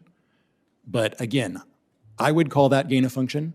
Another reasonable scientist would say, no, that's not gain of function because the term is so ill-defined. Even beyond the term, though, would it be qualified as dangerous research that actually should have gone before this committee, the P3CO committee, and been reviewed? Well, here is where you come back to the problem of thinking this as a health and safety issue rather than a national security issue. The question is, why are we trying to identify readily accessible agents that could plausibly be used to kill millions and will, as soon as identified, fall into the hands of all of our adversaries, as well as perhaps individual terrorists who would just want to use them? The fundamental principle behind even wanting to do these experiments in the first place is, I think, a fundamental threat to not just national security, but international security. It's just hard to see why you would ever want to do this when you think about the misuse potential. And I haven't seen anyone else publish a numerical model of that. Now, people have said, well, the closest relative that we found is only 96% identical to COVID-19. This couldn't have come from the lab. They've also mistakenly accused those who say it came from the lab of saying, oh, it came from this particular variant. But I think what people who are saying that this could have come from a lab are saying that there could also be possibly other viruses that are closer that were manipulated, or that the one that is 96% analogous to COVID-19 could have gone through serial cell culture and become COVID-19. I guess I'd like to ask each three of you whether or not the variant that is 96% analogous to COVID-19, could it through serial passage be transformed to COVID-19? Is it possible? Is it so far away that you can't do it experimentally? Could you do it through gene splicing? Could it be done? Or is it something that argues that this couldn't have come from the lab? We'll start with Dr. Ebright. The closest relatives are more on the order of 97% identical to SARS-CoV-2 in genome than 96%. Viruses with that level of genetic difference cannot rapidly, in the time scale of weeks or months, move from their state into being a proximal progenitor of SARS-CoV-2. However, in the laboratory, those viruses can be combined at will. They can be combined in particular using a method that would be described as constructing a consensus genome virus. To construct a consensus genome virus, one takes the sequences of several related viruses, identifies the most commonly observed nucleotides at each position in these sequences, and then synthesizes the nucleic acid corresponding to the average, if you will, the consensus genome for the group of viruses. This has been done successfully in coronaviruses. This has been done and published a decade ago in coronaviruses. That kind of research could have been done using viruses that are on the order of 96 to 97% identical in their genome sequences to SARS-CoV-2. And with 2 or 3 or more such viruses, genome sequences, one could develop a consensus. And that's just one of a series of potential routes by which one of the known viruses with 96 to 97% identity could, through a laboratory in a relatively short time, be transformed into a progenitor of SARS-CoV-2. Dr. Quay? The 3 sets of viruses that are closest to SARS-2 are one from southern China, RITG13, and a series of Banal from northern Laos. And as indicated, they're probably 1,200 letters different in the whole 30,000 letter alphabet. In nature, that takes approximately 40 years, so the most common ancestor is about 40 years ago, but most of that can be done in a couple days in a laboratory. However, I don't believe we currently have the starting material, the backbone on which SARS-2 was found. I think it's one of the other 21,000 viruses in the database that was taken down at 2 a.m. September 12th, 2019. So a great deal of information was destroyed by the Chinese. It was taken offline, not available. I don't know if it was destroyed. Right. But yeah. Dr. Esfeld? If a PhD student proposed to take a 30,000 base paired viral genome and attempt to passage it in the laboratory to acquire 1,000 or so mutations, I would say that is not a PhD project. Go do something else. So I concur with Dr. Ebright that the only way that you could get something so divergent would be to computationally design it and synthesize it, which could certainly have been done. From what data set, and again, why? Why would you do such a thing unless you want to know what the ancestral virus was like and whether the ancestral virus was dangerous? There are basic science reasons why you might want to just know where they all came from, but at the end of the day, the reason why this research is of interest to us is the risk of pandemics. And so again, why would you run the tests to determine whether something was pandemic capable? And they certainly ran those on all of the other coronaviruses that they found and thought might be dangerous. So on the other hand, they never published anything like that, right? And presumably they would have. They published their data on the other stuff. So again, this is why I don't think we have enough information to know. But it was definitely not passaged in a lab from something that was 97%. I agree. And I want to start by going back to a comment that Dr. Esfeld made, that USAID paid for gain-of-function research in China. And most people don't realize that because USAID won't give us the records. And we've been trying for over a year to get those records, which is why we're holding up one of their nominees as well. So thank you for pointing that out, Dr. Esfeld. I'm going to go to Dr. Ebright next and talk a little bit more about EcoHealth Alliance, about their record of non-compliance. They couldn't provide research records to NIH when NIH requested them. They didn't have an adequate agreement with WIV. They don't use the appropriate rate of pay for WIV researchers. There continue to be non-compliance with financial conflicts of interest policies.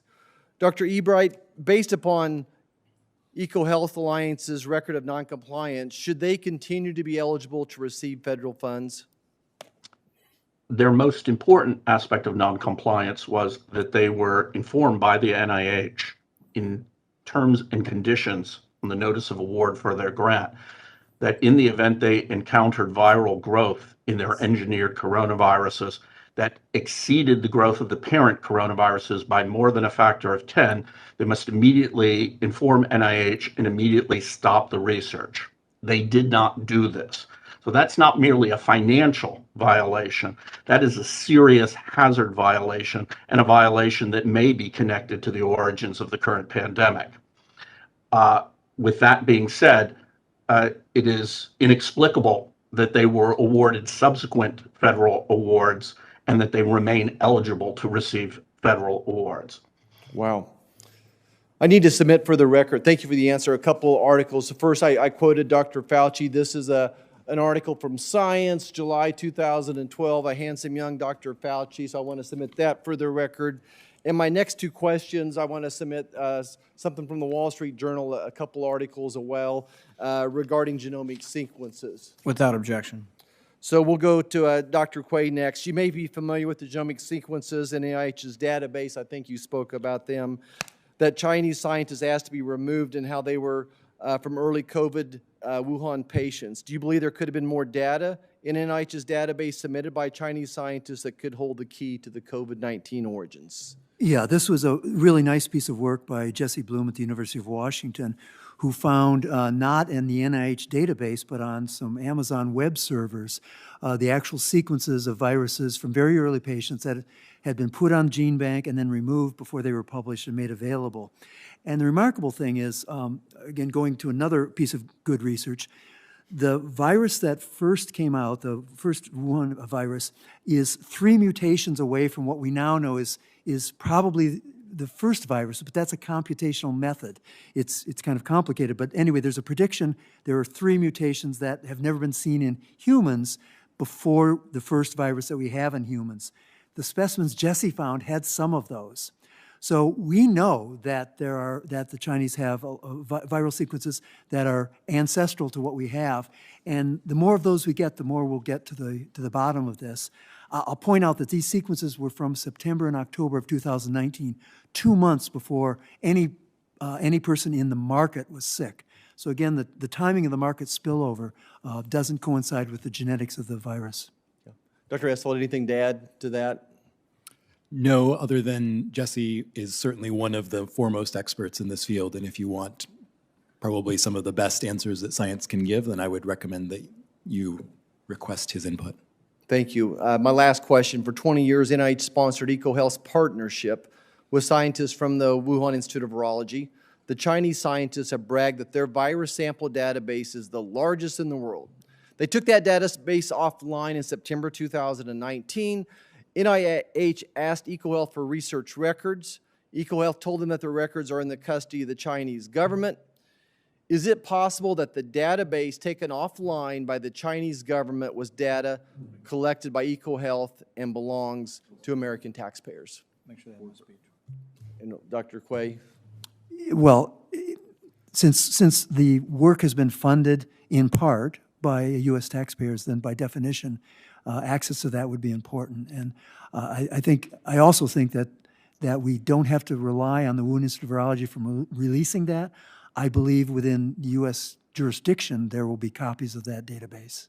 It's too valuable not to have in your own possession if you're doing research on it. Do you think there's any way we can still get any of that data that's missing? I feel like, somewhere we're going to find the grandfather of COVID or a cousin or something here in these data banks. Why did they take them down? And what would be the advantage of them taking it down? Do you think we can ever find what we're missing? Well, it was taken down at 2 a.m. on September 12th, 2019, which is, I guess everyone works hard, but that's a little suspicious to be doing it at that point in time. I believe it contains closer precursors, and my hypothesis is it contains the one that's 50 mutations or 100 mutations, not 1,200 away, and it was too obviously a smoking gun. But again, if you're collaborating on that and you're spending 10 years building a database inside the Wuhan Institute of Virology, you're going to mirror that database in your own facilities, which means that it's got to be at EcoHealth Alliance somewhere. Thank you. Dr. Essel, anything to add? Just note that I agree with Dr. Ebright's assessment from earlier. To the extent that China is doing this research, it's because it is scientifically sexy and glamorous and is fast, easy, publishable, et cetera. Okay. Chinese scientists have the same incentives as Western scientists in this regard. And I do not think, in fact, it's very clear that this research is not in China's strategic interest. China has no more interest than we do in handing out the blueprints to agents that can kill millions of people, including their people. This is not in the interest of any established, powerful nation. And the question is, can we show leadership and persuade them of that? Because as long as we're doing it, we are contributing to the fact that this is seen as glamorous research. It gets published in our top-tier journals.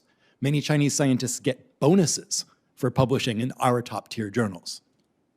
We are driving these incentives because we persist in seeing this, again, as a health and safety issue rather than a national security issue. So I think it is in our power to change it, and I think this is one issue where our interests are actually aligned with those of China and really indeed every other established nation. These are asymmetric tools of mass death. Wow. Okay. Dr. Ebright, anything we didn't ask you that we should have?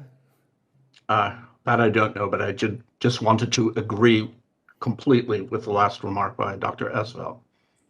Thank you, and I yield back. I want to thank everybody for being part of this hearing. I don't see this as the end. I see this. We've been asking you, and you refuse to answer whether anybody on the vaccine committees gets royalties from the pharmaceutical companies. I asked you last time, and what was your response? We don't have to tell you. Right. We've demanded them through Freedom of Information Act, and what have you said? We're not going to tell you. But I tell you this, when we get in charge, we're going to change the rules, and you will have to divulge where you get your royalties from what companies, and if anybody on the committee has a conflict of interest, we're going to learn about it. I promise you that. Mr. Chair, can I respond to that, please? May. Okay, there are two aspects for what you said. You keep saying you approve, you do this, you do that. The committees that give the approval are FDA through their advisory committee.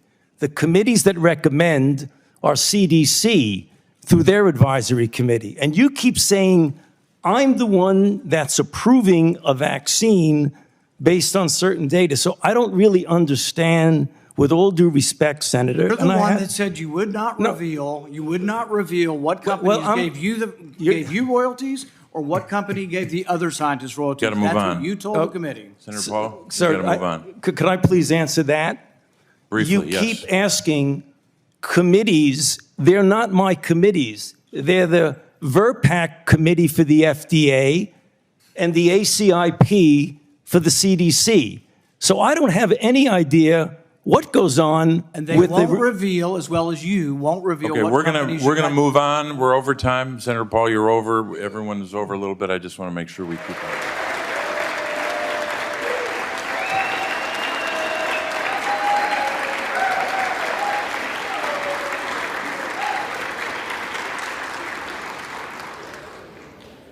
The Honorable Hakeem Jeffries of the State of New York has received 211.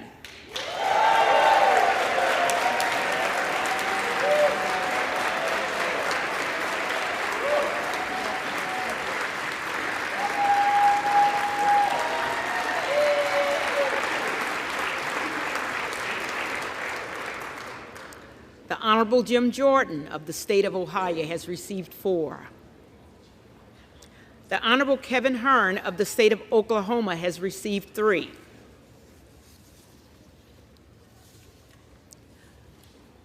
No member-elect having received a majority of the votes cast, the Speaker has not been elected. For what purpose does the gentleman from Kentucky rise? I rise on behalf of the Republican Party to nominate Kevin McCarthy for Speaker of the 118th Congress.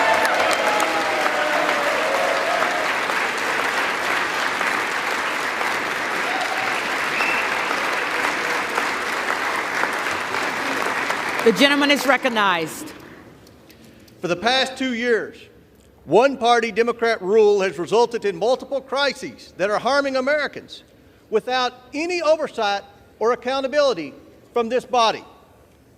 Americans are facing historic inflation, skyrocketing energy costs, the worst border crisis in American history, and surging fentanyl overdoses. One of the reasons is there's been no congressional oversight. There's no sense of urgency from this White House or the bureaucrats that populate this town to move. I want to talk about that. Oversight of our tax dollars, that's our responsibility. We've all heard reports of hundreds of millions of dollars of potential waste and fraud in the unemployment insurance programs in all 50 states. We've all heard reports of misuse of hundreds of millions of dollars of the stimulus money, of PPP loan funds. But yet, there has not been a single hearing in the House Oversight Committee about this. The border crisis. We've made several trips on this side of the aisle to the border We've listened to the Border Patrol agents. Their message is loud and clear. Under President Biden, the Border Patrol has become the welcoming committee. They're begging for help to do their job. Law enforcement officers in all 50 states are begging Congress to force this administration to secure the border, to do something about the fentanyl crisis that plagues every community in every state in our great nation.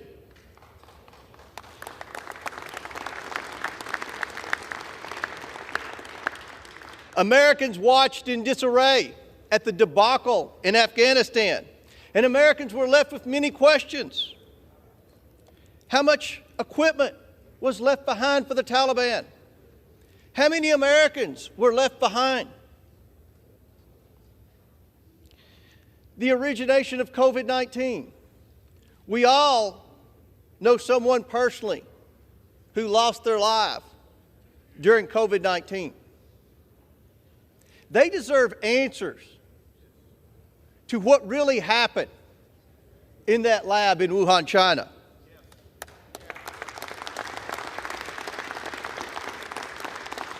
Those of us who had kids in the public school system can testify that our kids have lost a year of their education because of the forced virtual learning that so many of our schools put our children through during the COVID pandemic.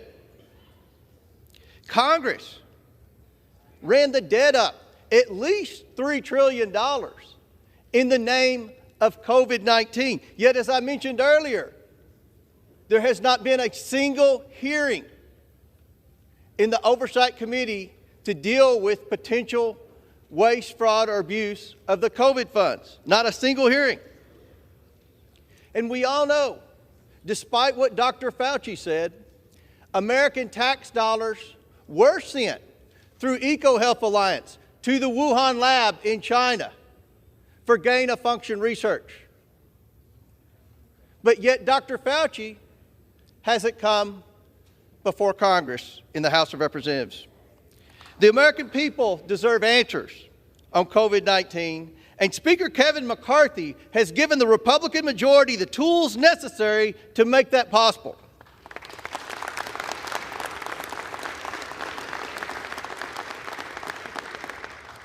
The Democrats have spent the past 6 years investigating a president for potential wrongdoing in Ukraine and Russia. Now let me say this loud and clear. The Republicans will also investigate a president for potential wrongdoing in Ukraine and Russia, as well as China. The American people have a lot of questions for Dr. Fauci, Christopher Wray, Merrick Garland, Secretary Mayorkas. We can't have those questions. We can't ask those questions until we get organized and elect our Speaker. The role of the Oversight Committee under Speaker Pelosi was a full-time committee to harass the previous president, a committee to advocate for wage social issues, which the Oversight Committee had absolutely no jurisdiction, and a committee totally uninterested in the American taxpayer.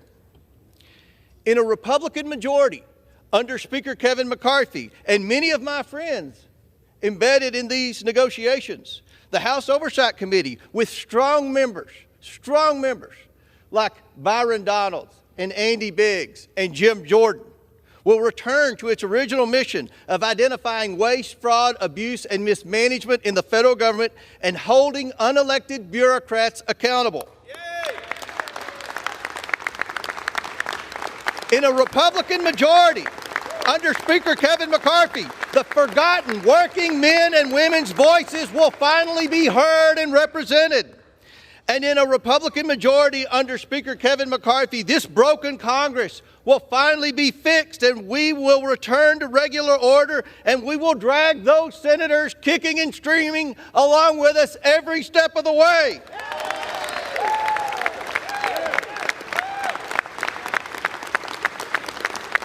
We will return to regular order. We will get the backs of the American taxpayers. This is the people's house. Let's get to work. Madam Clerk, I'm proud to nominate Kevin McCarthy to be the next Speaker of the United States House of Representatives, and I yield back. Young lady from Arizona, Ms. Lesko, for her 5 minutes of questioning. Thank you, Mr. Chair. My first question is for Mr. Tabak. You told Congressman Carter that NIH did not fund EPPP research in foreign countries except for an influenza experiment in the Netherlands. Was that experiment funded by a direct grant or a sub-grant? The experiment in the Netherlands, I believe, was a sub-award, but I would have to check to confirm that. And that was done in I think it was in the early 2000s. It's been a while.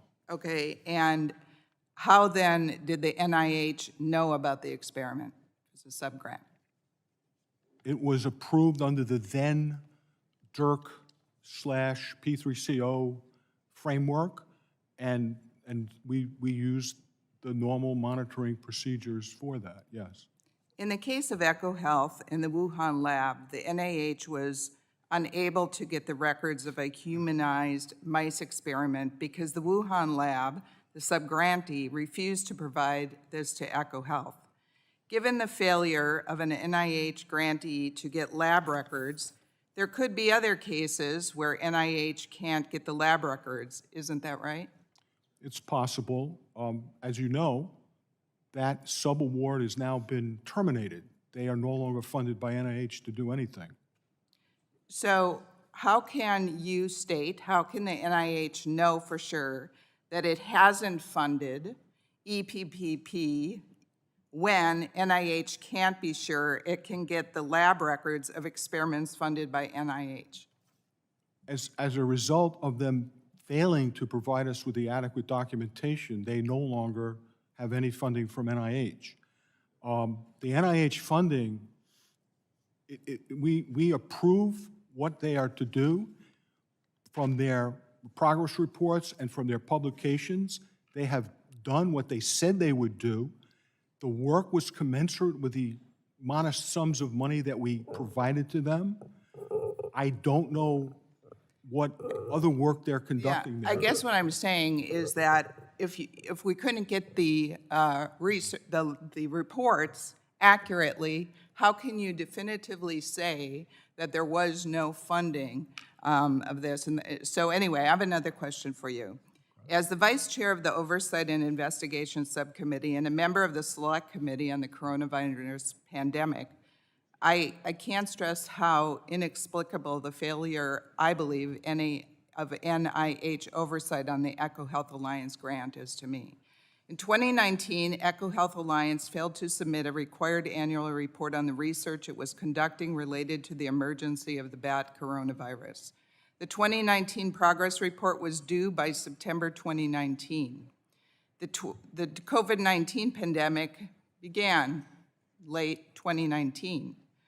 Despite a bat coronavirus pandemic emerging in the city where NIH-funded bat coronavirus research was taking place, NIH failed to even ask for the missing progress report until 2021, and it was still not actually submitted until months later, more than 2 years after the due date. Given these circumstances, how did the agency fail to notice that the annual report on research done by EcoHealth and the WIV was overdue for 2 years? The most important point to appreciate here is that the viruses that were under study in that sub-project bear no relationship to SARS-CoV-2.